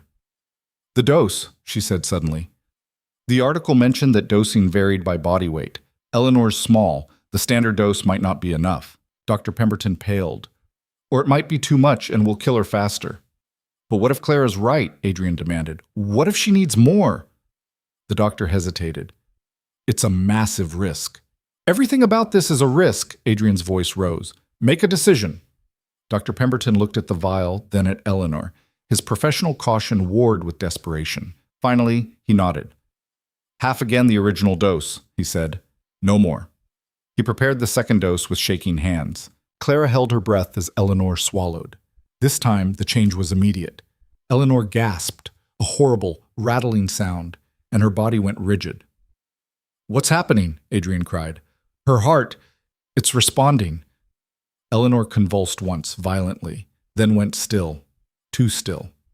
Clara's world narrowed to the girl's chest, watching for the rise and fall of breath. Nothing. No, Adrian breathed. No, no, no. Then Eleanor's chest rose, fell, rose again, steady, even. Dr. Pemberton pressed his fingers to her wrist. His eyes widened. Her pulse, it's regular. Clara's knees gave out. She sank into the chair, her whole body shaking. They'd done it. Eleanor was breathing normally. Her color was already improving, the blue tinge fading from her lips. Adrian buried his face in his daughter's hair, his shoulders shaking with silent sobs. Dr. Pemberton sat back, looking stunned. I've never seen anything like it. The response was almost immediate. Will it last? Clara managed to ask. I don't know. We'll need to monitor her closely. Continue small doses as needed. But if this holds... He shook his head in wonder. You may have just pioneered a new treatment.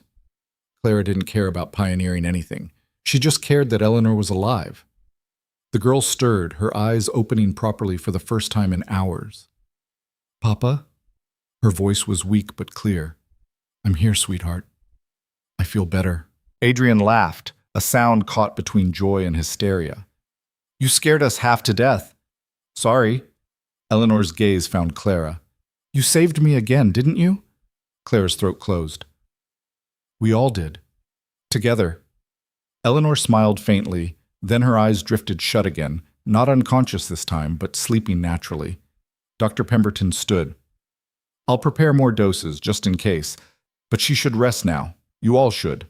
He left quietly. Clara and Adrian sat in the sudden silence, neither willing to move, neither willing to break the fragile peace. Finally, Adrian spoke. You were right. About the dosing, about everything. I was guessing. No. He looked at her over Eleanor's sleeping form. You were fighting, the way you've fought for all of us since you came here. Clara's eyes burned. I'm tired, Adrian. I'm so tired of fighting. I know. He reached across Eleanor and took Clara's hand. So let me fight for you now. What do you mean? I mean, I'm done hiding. Done pretending I can protect myself by keeping everyone at arm's length. His grip tightened. I want to try, Clara. Really try. At this marriage. At being a father. He stopped, swallowing hard. At loving you. Clara's heart stopped. You don't have to say it back, Adrian continued quickly. I know I haven't earned that, but I needed you to know. Clara stood and rounded the bed. Before Adrian could finish, she kissed him. It was different from the kiss in the hallway. Less desperate, more certain. A promise instead of a plea. When they broke apart, Clara pressed her forehead to his. I love you too, she whispered. I've been falling for weeks and trying not to because I was so afraid. Don't be afraid, Adrian said. Not of this. Not of us. Clara laughed shakily. I'm terrified. Good. So am I. He kissed her again, soft and sweet. We'll be terrified together. They stayed like that, holding each other in the quiet room, while Eleanor slept peacefully between them and dawn began to break outside. For the first time since Clara had arrived at Blackmore Manor, the future didn't feel like a burden. It felt like possibility. The next weeks were a revelation. Eleanor's recovery was steady this time.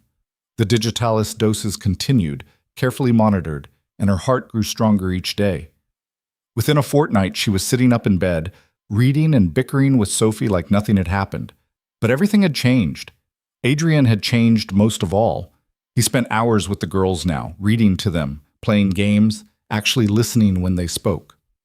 The distance that had defined him for 2 years began to crack and crumble. Sophie bloomed under the attention. She started laughing again, her nightmares fading. Eleanor was more cautious. She watched her father with guarded eyes, not quite trusting this transformation. Clara understood. Healing took time. But she also saw the moments when Eleanor's walls would slip, when Adrian would say something that made her giggle, or when he'd remember some small detail about her preferences. In those moments, Eleanor's face would soften, and Clara could see the child she'd been before Margaret's death. The household noticed, too. Mrs. Hargrave's icy demeanor thawed by degrees. She started consulting Clara on household matters with something approaching respect. The younger servants stopped whispering when Clara passed. Even the butler, stiff, formal Mr. Hendricks, had smiled at Clara the other day. Change was in the air. But the real shift came from the village. Word had spread about Eleanor's miraculous recovery, about Clara's bold treatment, about the court case and Lady Ashford's humiliating retreat. At first, Clara had dreaded the gossip, expected more judgment, more whispers about the governess who'd married above her station. Instead, she found something unexpected: curiosity and respect. The first visitor arrived on a cold March morning. Mrs. Daventry, the vicar's wife, appeared at the door with a basket of preserves and an air of determination. Clara received her in the drawing room, braced for criticism disguised as concern. Lady Blackmore, Mrs. Daventry said, settling into a chair, I wanted to congratulate you on your victory in London. Clara blinked. Thank you. And to apologize. That was unexpected. Mrs. Daventry set down her teacup. I'll be frank. When you married Lord Blackmore, there was talk, unkind talk. I participated in some of it. We all thought... She stopped, looking uncomfortable. Well, we thought you were taking advantage of a grieving man. Clara's spine stiffened. I see. But we were wrong. Mrs. Daventry met her eyes. What you did for Eleanor, fighting Lady Ashford, risking that experimental treatment, it showed real courage and real love for those girls. Clara's throat tightened. Thank you. The village would like to welcome you properly. There's a tea next week. We'd be honored if you'd attend. It was an olive branch, an invitation into the social circle that had rejected her. Clara should have felt triumphant. Instead, she just felt tired. I'll consider it, she said carefully. After Mrs. Daventry left, Clara found Adrian in his study. He looked up when she entered, his face softening. Everything all right? Clara closed the door and leaned against it. The vicar's wife just invited me to tea. Adrian's eyebrows rose. That's progress. Is it? Or is it just them deciding I've proven myself worthy of their acceptance? Does it matter? Yes. Clara crossed to his desk. I don't want to spend the rest of my life proving I belong here. I don't want the girls growing up thinking they need society's approval to be happy. Adrian studied her for a moment. Then he stood and came around the desk, pulling her into his arms. Then don't go to the tea, he said simply. But you don't owe anyone anything, Clara. Not the village, not society. You've earned your place here 100 times over. He kissed her forehead. If you want to attend social events, do it because you enjoy them, not because you're trying to win anyone's approval. Clara sagged against him. When did you get so wise? I had a good teacher. His arms tightened around her. You taught me to stop caring what other people think, to fight for what matters. So take your own advice. Clara laughed despite herself. That's infuriatingly logical. I have my moments. They stood like that for a while, just holding each other. Then Adrian said quietly, I have something for you. He pulled back and reached into his desk drawer, producing a small velvet box. Clara's heart stuttered. Adrian? It's not what you think. He opened the box to reveal a delicate gold ring set with small sapphires. This was my grandmother's. She left it to me with instructions to give it to someone who fought for this family the way she did. Clara stared at the ring. It was beautiful, simple and elegant, and nothing like the ostentatious pieces Margaret had worn. My grandmother was a force of nature, Adrian continued. She ran this estate for 30 years when my grandfather was too ill to manage it, fought tooth and nail to keep us solvent, and she did it all while society looked down on her for being a merchant's daughter who married up. He met Clara's eyes. You remind me of her, fierce and stubborn and absolutely unwilling to give up. Clara's vision blurred. I don't know what to say. Say you'll wear it. Adrian took her hand and slipped the ring onto her finger. It fit perfectly. Say you'll keep fighting. For us, for the girls, for yourself. Clara looked at the ring, then at Adrian. I will. But only if you promise to fight too. I promise. She kissed him then, pouring every ounce of feeling she couldn't put into words into it.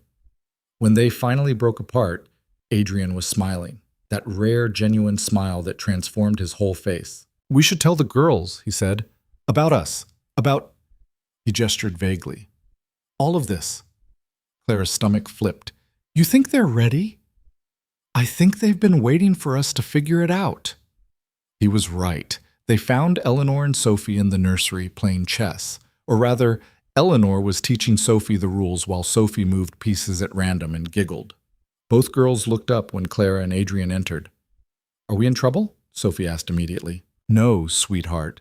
Adrian sat down on the floor beside them. Clara followed suit, tucking her skirts around her legs. Eleanor's eyes narrowed. What's going on? Adrian glanced at Clara. She nodded encouragingly. I want to talk to you both, Adrian began. About our family. About what it means going forward. Sophie tilted her head. What do you mean? I mean... Adrian took a breath. I know I haven't been the father you deserved. After your mother died, I got lost. I was so afraid of losing anyone else that I pushed everyone away. Including you. Eleanor's expression was unreadable. But Clara helped me see that pushing people away doesn't protect them. It just makes everyone lonely. Adrian's voice roughened. I'm sorry. For not being there. For making you feel like I didn't care. You're the most important thing in my life, and I should have shown you that every single day. Sophie's eyes filled with tears. She launched herself at Adrian, wrapping her arms around his neck. Adrian held her tight, his own eyes wet. Eleanor stayed where she was, watching. I don't need you to forgive me right away, Adrian continued, looking at his older daughter. I know trust takes time to rebuild, but I'm going to try, every day, I promise. Eleanor's jaw worked. Then, very quietly, she said, I was so angry at you. I know. When Mama died, you disappeared. It felt like I'd lost both parents. Her voice cracked. And then you married Clara, and I thought you were just replacing Mama. That we didn't matter anymore. Adrian reached out and took Eleanor's hand. You've always mattered, both of you. I didn't know how to show it without feeling like I was breaking apart. And now I'm trying to be brave enough to feel things again, to let myself love you without being paralyzed by fear. Eleanor was quiet for a long moment. Then she looked at Clara.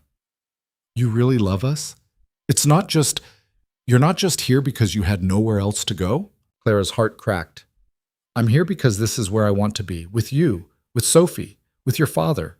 She took Eleanor's other hand. I'm not trying to replace your mother. No one could do that. But I love you both. And I'll spend the rest of my life proving it if I have to. Eleanor's facade finally crumbled. Tears spilled down her cheeks. I don't want you to leave. I'm not going anywhere. Eleanor collapsed against Clara, sobbing. Clara held her, stroking her hair, while Adrian kept one arm around Sophie and reached the other to encompass them all. They sat on the nursery floor in a tangled heap, crying and laughing and healing. And for the first time, they felt like a real family. Later that night, after the girls had gone to bed, Clara stood at her chamber window looking out at the grounds. Spring was coming. She could see it in the softening of the earth, the first brave shoots of green pushing through the snow. Everything was changing. The door opened behind her. Adrian entered, closing it softly. You should be sleeping, he said. So should you. He crossed to stand beside her, slipping an arm around her waist. What are you thinking about? Clara leaned into him. How different everything is from 2 months ago. How much has changed? Regrets? Not one. She turned to face him. But I keep waiting for the other shoe to drop, for something to go wrong. Nothing's going to go wrong. You can't promise that. No, Adrian admitted, but I can promise that whatever comes, we'll face it together. Clara studied his face, the face she'd once thought cold and unreadable. Now she could see every emotion written there. The love, the fear, the determination. I never thought I'd have this, she said softly. A real home, a real family, someone who actually loves you, Adrian finished. Well, you'd better get used to it, because I'm not going anywhere either. He kissed her, slow and deep, and Clara felt the last of her walls finally crumble. She'd come to Blackmore Manor a desperate woman with no choices. She'd become someone who fought, who loved, who refused to give up. And she'd built something real from the wreckage of 2 broken lives. The next morning brought another visitor. Clara was in the garden with the girls, supervising while they planted early spring bulbs when Mr. Hendricks appeared. Lady Blackmore, Dr. Pemberton is here to see you. He says it's urgent. Clara's stomach dropped. Had something happened? Had Eleanor's treatment failed? She found the doctor in the drawing room, pacing nervously. Dr. Pemberton? Is something wrong? He spun to face her. Wrong? No, Lady Blackmore, quite the opposite. He pulled a letter from his pocket. I wrote to the Royal College of Physicians about Eleanor's case, about the digitalis treatment. Clara's pulse quickened. And? They want to meet you, to discuss your observations and methodology. His eyes shone with excitement. Lady Blackmore, you may have stumbled onto something revolutionary, a treatment that could save countless lives. Clara sank into a chair. I'm not a physician, I read an article and took a desperate gamble. You saved a child's life when I'd given up hope. You challenged conventional wisdom and succeeded. Dr. Pemberton leaned forward. The college wants to document the case, publish findings. With your permission, of course. Clara's mind reeled. I don't know. This was about Eleanor, about my family. I didn't do it for recognition. I know. But think of all the children who die because we don't know how to help them. Think of the families who lose daughters and sons to scarlet fever complications. His voice turned urgent. You could change that. You could give them hope. Clara looked out the window, where Eleanor and Sophie were laughing over some private joke. She'd fought so hard to save Eleanor, to keep their family together. Now she had the chance to help others do the same. All right, she said quietly. I'll meet with them. Dr. Pemberton's face lit up. Excellent. I'll make the arrangements. After he left, Clara sat in the quiet room, absently turning the sapphire ring on her finger. She'd wanted to disappear, to become invisible in her new role as Lady Blackmore. Instead, she was about to step into the spotlight in a way she'd never imagined. The irony wasn't lost on her. That evening, she told Adrian about Dr. Pemberton's visit. He listened quietly, then said, "You're going to do it." It wasn't a question. "I think so. If it can help, then you should." Adrian took her hand, "But not because you have to prove anything. Do it because you want to, because it matters to you." Clara squeezed his fingers. "When did you become my voice of reason?" "Somewhere between abject terror and complete devotion." She laughed. "That's quite a range. You inspire extremes." He pulled her close. "Whatever you decide, I'm with you. We all are." Clara rested her head on his shoulder. "I'm still not going to that village tea." "Good. I hate those things anyway." They sat together as the sun set, planning a future that looked nothing like either of them had imagined. But it was theirs, and that made it perfect. Spring arrived in earnest the week before Clara's meeting with the Royal College of Physicians. The grounds of Blackmore Manor transformed from frozen wasteland to something almost hopeful. Green shoots pushed through thawing earth, the trees budded. Even the house itself seemed lighter somehow, as if the walls had decided to stop holding on to winter. Clara stood in the library surrounded by notes and journals, preparing her presentation. Dr. Pemberton had helped her organize Eleanor's case into something resembling medical documentation, but Clara felt like a fraud every time she looked at it. She wasn't a physician. She was a governess who'd gotten lucky. "You're doing it again." Clara looked up to find Adrian leaning against the doorframe, watching her with those storm-gray eyes that had once seemed so cold. "Doing what?" "Doubting yourself." He crossed the room and picked up one of her notes. "This is brilliant, Clara. You documented every symptom, every dosage, every response. Most trained physicians wouldn't be this thorough. Most trained physicians would have the credentials to back it up. Most trained physicians would have let Eleanor die." Adrian set down the paper and cupped her face. "Stop waiting for someone to tell you you're not good enough. You are. You always have been." Clara's throat tightened. "What if they laugh me out of the room?" "Then we'll deal with it together." He kissed her forehead. "But they won't. Because what you did, what you discovered, it matters." A knock at the door interrupted them. Mrs. Hargrave entered, her expression unusually soft. "Lady Blackmore, there's someone here to see you, a Lady Margaret Thornhill. She says it's about your presentation to the college." Clara's stomach knotted. "I don't know any Lady Thornhill. She claims to be a patron of medical research. Says Dr. Pemberton sent her." Adrian and Clara exchanged glances. "Show her in," Clara said finally. Lady Thornhill swept into the library moments later, a woman in her 40s with intelligent eyes and an air of quiet authority. She wore traveling clothes, suggesting she'd come some distance. "Lady Blackmore," she said, offering her hand. "Thank you for seeing me without notice." Clara shook it, confused. "Dr. Pemberton sent you?" "In a manner of speaking. He wrote to me about your case. I've been funding medical research for years, particularly treatments that challenge conventional wisdom." Lady Thornhill's gaze was sharp, assessing. "What you did with digitalis treatment for cardiac complications following scarlet fever, it's exactly the kind of innovation I support." "I'm not sure it qualifies as innovation," Clara said carefully.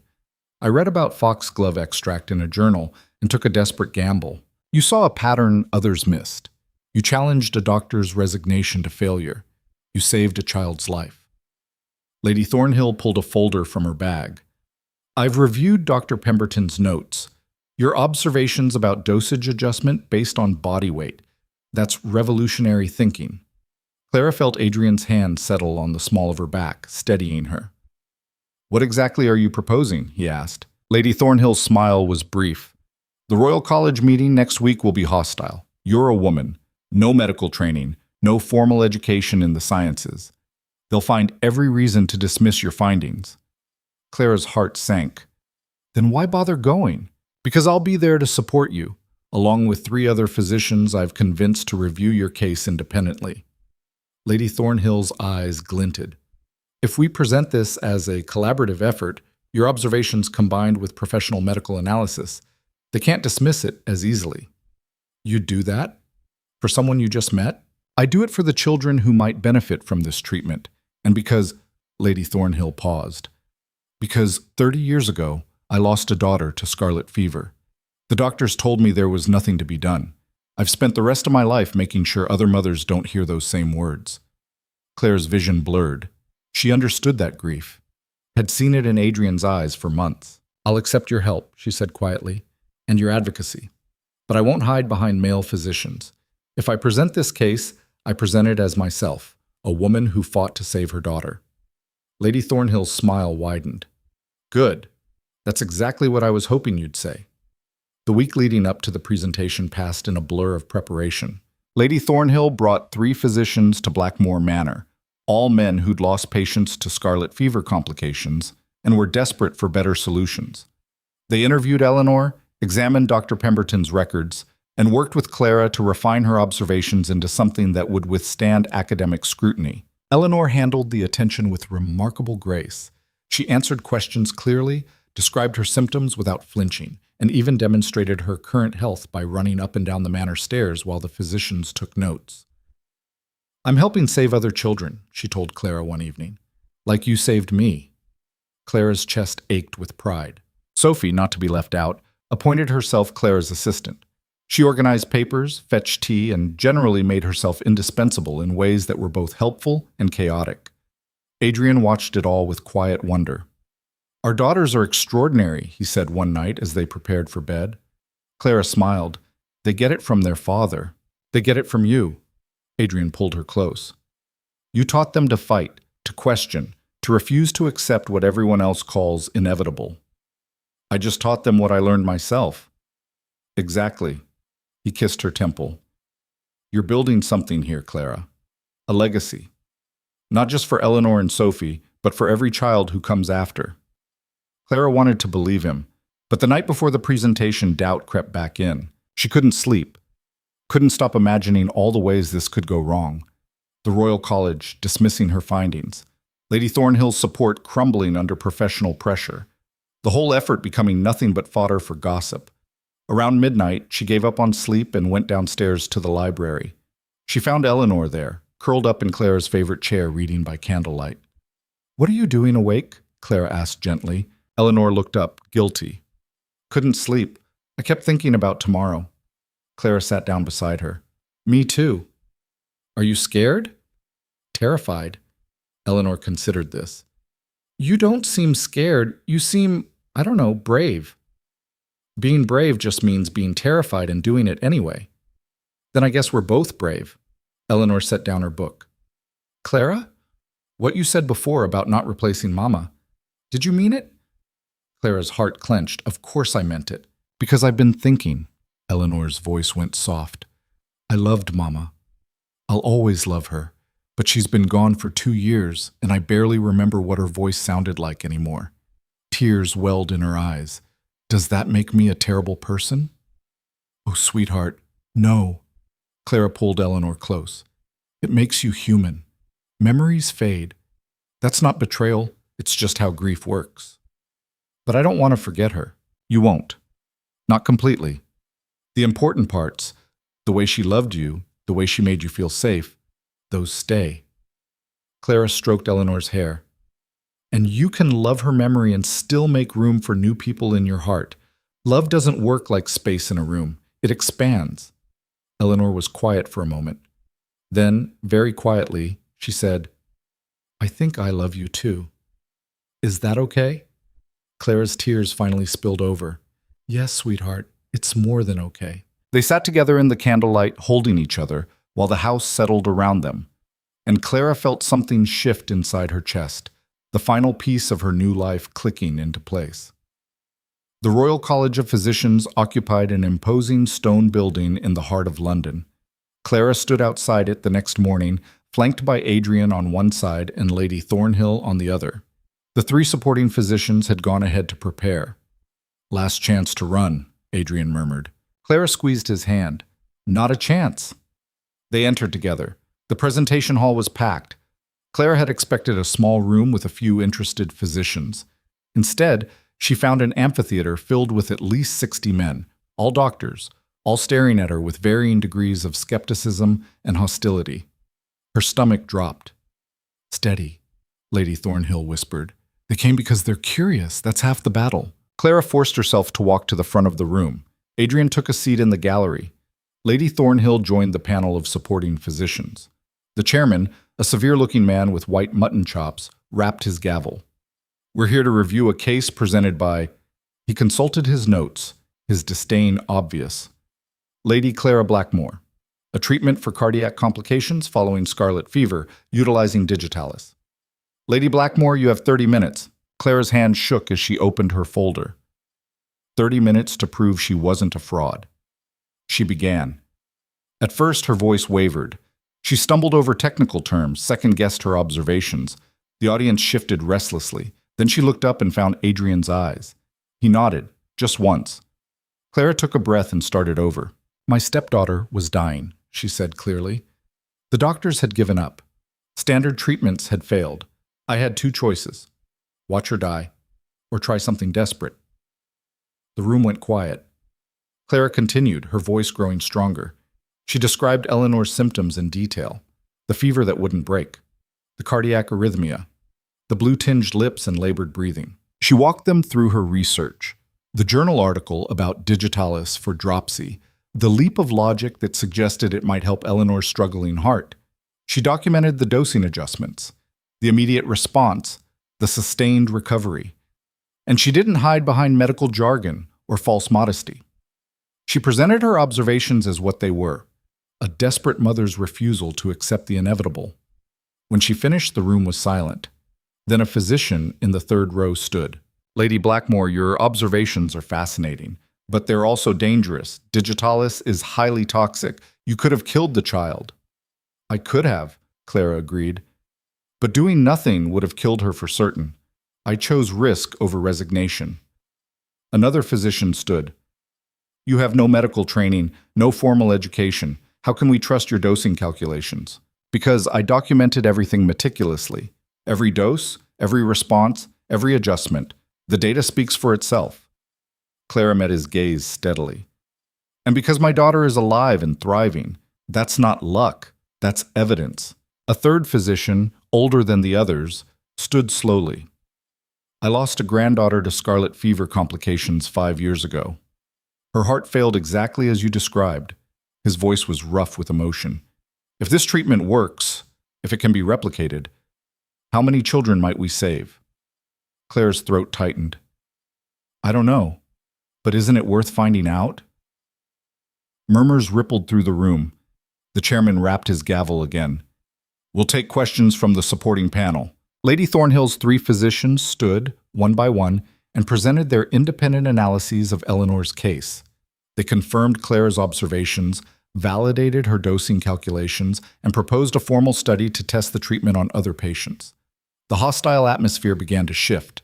Skepticism gave way to curiosity. Criticism turned to cautious interest. One of the younger physicians asked about long-term effects. Another wanted to know about contraindications. A third proposed collaboration with Edinburgh researchers studying similar cases. The questions came faster, more engaged. Clara answered them all, drawing on her notes and observations.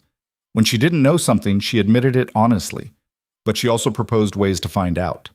Finally, the chairman called for a vote. All in favor of endorsing further research into digitalis treatment for post-scarlet fever cardiac complications, based on Lady Blackmore's documented case? Hands rose across the room. Not all of them. Maybe not even half. But enough. The chairman's expression was sour. "Motion carries. Lady Blackmore, the college will fund a formal study.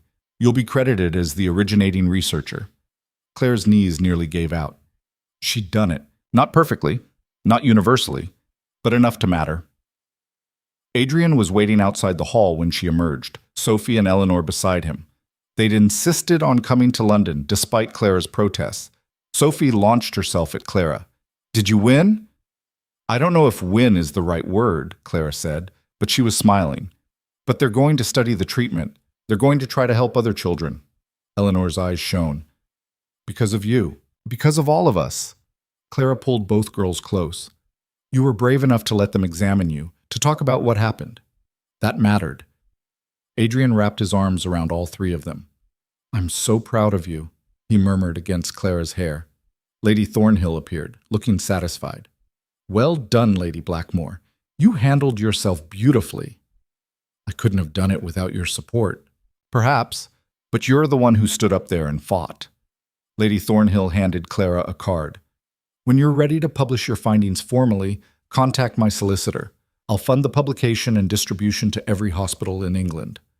Clara stared at the card. Why would you do that? Because 30 years ago, no one fought for my daughter. You fought for yours. And in doing so, you might save hundreds, thousands of others. Lady Thornhill's voice softened. That's worth everything. She left before Clara could respond. Adrian guided them back to their hotel, where Mrs. Hargrave was waiting with tea and cakes. The housekeeper had insisted on accompanying them, claiming someone needed to maintain proper standards. But Clara suspected she just wanted to be part of this moment. They spent the evening celebrating quietly. No grand party, just the five of them sharing stories and laughter in their suite. At one point, Eleanor pulled Clara aside. Thank you, the girl said quietly. For what? For not giving up. On me. On Father. On any of us. Eleanor hugged her fiercely. You changed everything. Clara held her tight, this brave girl who'd survived so much. We changed it together. The journey back to Blackmore Manor took 2 days. When they finally arrived, Clara was exhausted but content. The presentation was behind her. The study was approved. She could go back to being just a wife and mother. The staff was lined up in the entrance hall, every single one of them. Mrs. Hargrave stood at the front, her spine rigid but her eyes suspiciously bright. Welcome home, Lady Blackmore, she said formally. Then, softer, we're all very proud. Clara's throat closed. The maids applauded. The footmen bowed. Even Mr. Hendricks cracked a smile. I don't understand, Clara managed. Word traveled fast, Mrs. Hargrave said. Dr. Pemberton couldn't stop talking about your presentation. Half the village knows by now. And they're happy about it? They're impressed. As they should be. Mrs. Hargrave's expression softened. You've brought honor to this household, my lady, and you've shown us all what courage looks like. Clara wanted to protest that she wasn't courageous, wasn't special, wasn't anything but lucky. But looking at the faces around her, the staff who'd once whispered behind her back, the girls who'd been so frightened and lost, the man who'd learned to love again, she realized maybe she was wrong. Maybe courage wasn't about being fearless. Maybe it was about being terrified and building something anyway. The weeks that followed settled into a new rhythm. Clara continued documenting Eleanor's recovery, corresponding with physicians across the country who wanted to try the digitalist treatment. She became an unlikely expert, consulted on cases she'd never imagined being part of. But she also remained fiercely present at home. She helped Eleanor with her studies, played endless games with Sophie, managed the household alongside Mrs. Hargrave, who'd become something closer to a friend than a subordinate. And she built a life with Adrian that was messy and real, and nothing like the cold arrangement they'd started with. They fought sometimes, about estate management, about the girls' education, about Clara's tendency to take on too many projects at once. But they also laughed, talked late into the night, made love with desperate tenderness. They became partners in every sense of the word. One evening in late spring, Clara found Adrian in the garden. He was kneeling beside a newly planted rose bush, his hands dirty, his expression contemplative. What are you doing? Clara asked. Planting Margaret's roses, he said quietly. I had them removed after she died, couldn't stand to look at them, but I think... He stopped. I think it's time to let them bloom again. Clara knelt beside him. You loved her. I did. Adrian's hands stilled. But I love you too. Differently. More honestly, maybe. With Margaret, I was trying to be the man I thought I should be. With you, I'm just myself, broken parts and all. Clara took his dirty hand in hers. I like your broken parts. Adrian laughed. Of course you do. You're the woman who sees a dying child and thinks perfect time to experiment with cardiac medication. It worked, didn't it? Terrifyingly well. He turned to face her fully. I never thanked you properly. For saving Eleanor. For saving me. For... His voice cracked. For refusing to let me hide. You don't need to thank me for loving you, don't I? You married a cold, distant man who treated you like a convenience. You had every reason to leave. I also had every reason to stay. Clara cupped his face. This family, Messy and complicated as it is, it's everything I ever wanted and never thought I'd have. Adrian kissed her then, deep and slow, with the taste of earth and spring on his lips. When they broke apart, Eleanor and Sophie were watching from the terrace, giggling. "Father's kissing Clara in the garden," Sophie announced to no one in particular. "We can see that," Eleanor said dryly. But she was smiling. Adrian groaned. "We'll never hear the end of this." "Probably not," Clara agreed. She stood, brushing dirt from her skirts. "Come on. Let's go scandalize our daughters further by being openly affectionate at dinner. You're a terrible influence." "I know." They walked back to the house hand in hand, with the girls running ahead, arguing about who got to sit next to Clara. And Clara felt something settle deep in her chest, a bone-deep certainty that this was real. This was home. 3 months later, Lady Ashford appeared at the door. Clara was in the drawing room when Mr. Hendricks announced her, and her first instinct was to refuse the visit. But something in the butler's expression made her pause. "Show her in," Clara said finally. Lady Ashford entered slowly. She looked older than Clara remembered, thinner, more fragile. Her black mourning clothes hung loose on her frame. "Lady Blackmore," she said quietly. "Thank you for seeing me." Clara remained standing. "What do you want?" "To apologize." Lady Ashford's voice was barely above a whisper.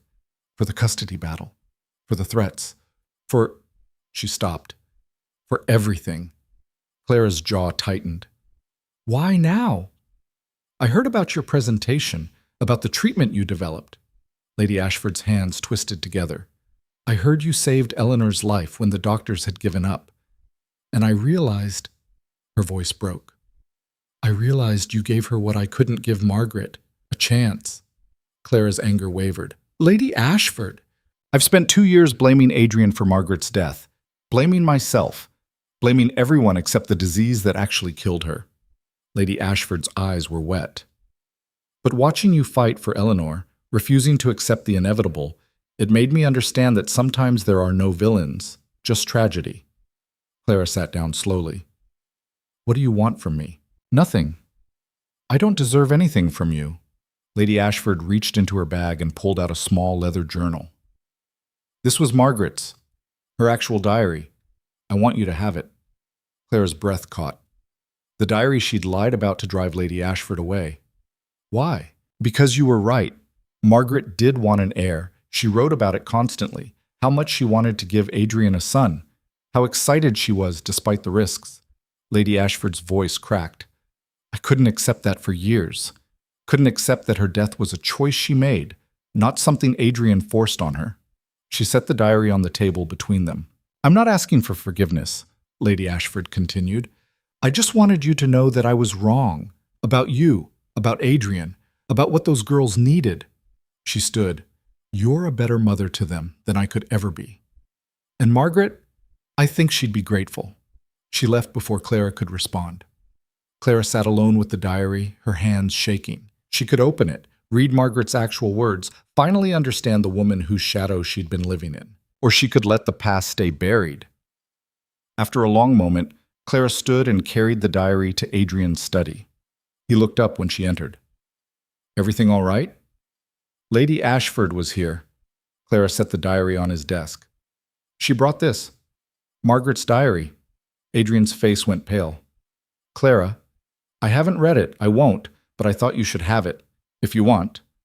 Adrian stared at the diary like it might bite him. Then he picked it up, turning it over in his hands. "I don't need to read this to know what it says," he said quietly. "Margaret loved being a mother. She wanted more children. She knew the risks and chose to take them anyway." He met Clara's eyes. "Her death wasn't my fault, or hers. It was just terrible luck." Lady Ashford seems to understand that now. "Good. Maybe she can finally grieve properly." Adrian set the diary aside. "Do you want me to keep this?" Clara considered. "I think you should read it, when you're ready. Not because you need to, but because it might help you let go of the last of the guilt." Adrian pulled her into his lap. "How did you get so wise?" "Trial by fire." She rested her head on his shoulder. "And a stubborn refusal to let you wallow in misery." "That too." They sat together in comfortable silence, the diary forgotten on the desk. Later, Adrian would read it, would find comfort in Margaret's words, would finally accept that loving her and losing her wasn't a punishment, just life's brutal randomness. But for now, he held Clara and felt grateful for second chances. The first anniversary of their marriage arrived in November. Clara woke to find Adrian already dressed, watching her with an unreadable expression. "What?" she asked, self-conscious. "I'm trying to remember what I was thinking a year ago. Standing in that bridal chamber, pushing you away." He shook his head. "I was such an idiot." "Yes, you were. You're supposed to disagree." "Why? It's true." Clara stretched, cat-like. "But you're a reformed idiot now. That counts for something." Adrian laughed and pulled her close. "I have something for you. We agreed no gifts." "I lied." He produced a slim volume from the bedside table. Clara took it, confused. Then she saw the title embossed in gold. Treatment of Post-Scarlet Fever. Cardiac Complications Using Digitalis Extract. A case study by Lady Clara Blackmore. Her breath caught. "Lady Thornhill had it published," Adrian said. "Every hospital in England received a copy last week. You're officially a published medical researcher." Clara opened the book with shaking hands. There was her name, her observations. Eleanor's case documented for posterity. "I can't believe this is real," she whispered. "Believe it. You changed medical practice, Clara. Saved lives. That's your legacy." Clara set the book aside and kissed him fiercely. "My legacy is this family. Everything else is just a bonus?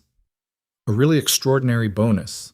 They celebrated that evening with a small dinner party, just the family and a few close friends. Dr. Pemberton and Lady Thornhill, Mrs. Hargrave and Mr. Hendricks. Even some of the village families who'd initially snubbed Clara now came bearing congratulations. Eleanor and Sophie performed a piano duet they'd been practicing for weeks. Sophie fumbled half the notes and Eleanor had to restart twice, but it was perfect anyway. After dinner, Adrian stood to make a toast. "A year ago, I married a woman I barely knew for all the wrong reasons. I thought I was protecting myself, building walls high enough to keep out pain." He looked at Clara, his eyes suspiciously bright. "But this extraordinary woman, stubborn, brilliant, infuriating, she tore down every wall I built. She saved my daughter. She saved me. And she built a family from the ruins of my grief." Clara's vision blurred. "So here's to Lady Clara Blackmore," Adrian continued, raising his glass. "The woman who refused to disappear, who fought when everyone else gave up, who changed our lives and countless others simply by refusing to accept the word impossible." "To Clara!" the room chorused. Clara stood, overwhelmed. I don't know what to say." "Say you'll keep fighting," Eleanor said quietly. "Keep refusing to give up. Keep being exactly who you are." "Always," Clara promised. Sophie launched herself at Clara, wrapping her arms around her waist. "You're the best mother we could have asked for. Even better than—" She stopped, suddenly uncertain. "It's okay," Clara said gently. "You can love us both. Love isn't a competition." Eleanor joined them, creating a tangle of arms and affection. Adrian stood back, watching his family with naked emotion on his face. And Clara felt it, the absolute certainty that this was where she belonged. Not because she'd been chosen or settled for, but because she'd fought for it, built it from nothing but determination and love. Later that night, after the guests had left and the girls had gone to bed, Clara stood at the window of her chamber, the same window where she'd stood on her wedding night, feeling lost and alone. Now she felt anchored, certain. Adrian came up behind her, wrapping his arms around her waist. "Regrets?" he murmured. "Not one. Not even the cold, distant lord who refused to touch you? Especially not him. He gave me something to fight for." Clara turned in his arms. "Thank you." "For what?" "For being brave enough to let me in. For trusting me with your daughters. For—" She stopped, emotion choking her. "For giving me a home." Adrian's eyes glistened. "You gave me one too. I was just too stubborn to see it at first." He kissed her then, slow and deep and full of promise. And Clara thought about the girl she'd been a year ago, desperate, frightened, willing to settle for security over love. That girl was gone. In her place stood a woman who'd fought dragons, who'd changed medical practice, who'd built a family from broken pieces, a woman who'd refused to disappear. The next morning, Clara received a letter from Edinburgh. A physician there had used her digitalist protocol to save 3 children in the past month. He wanted to collaborate on a larger study, document more cases, refine the treatment further. Clara read the letter aloud to Adrian over breakfast. "You're going to say yes," he said.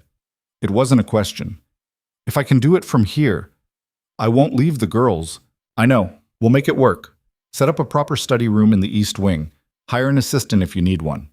Adrian reached across the table and took her hand. "You don't have to choose between being a mother and being a researcher. You can be both." Clara squeezed his fingers. "When did you become so progressive?" "When I married a woman who refuses to fit into any convenient box." Eleanor looked up from her eggs. "Does this mean our house is going to be full of doctors and sick children?" "Probably," Clara admitted. "Good," Eleanor said firmly. "Then maybe we can help more people." Sophie bounced in her chair. "Can I help? I'm very good at organizing papers." "You're very good at chaos," Eleanor corrected, but she was smiling. Clara looked around the breakfast table, at her husband who'd learned to love again, at her daughters who'd learned to trust, at the life they'd built together from impossible circumstances. This was her legacy. Not just the medical research or the published case study, but this messy, imperfect, absolutely perfect family. Years later, when medical historians wrote about the development of digitalist treatment for cardiac conditions, they'd mention Lady Clara Blackmore's pioneering work. They'd discuss her methodology, her careful documentation, her willingness to challenge conventional wisdom. But they wouldn't know the whole story, wouldn't know about the freezing wedding night when she'd stood in a stranger's bedroom, terrified and alone. Wouldn't know about the scarlet fever crisis that had nearly destroyed them. Wouldn't know about the court battle, the custody threats, the desperate gambles. They'd see the triumph without understanding the cost. But Clara knew. And on the days when doubt crept in, when society whispered, when new challenges arose, when the old fears returned, she'd remember. Remember the girl who had nothing and demanded everything. Remember the woman who refused to disappear. Remember the family she'd fought to save and the love she'd fought to build. And she'd know, with absolute certainty, that every moment of fear had been worth it. Because she hadn't just survived Blackmore Manor. She'd transformed it. And in doing so, she'd transformed herself. The end.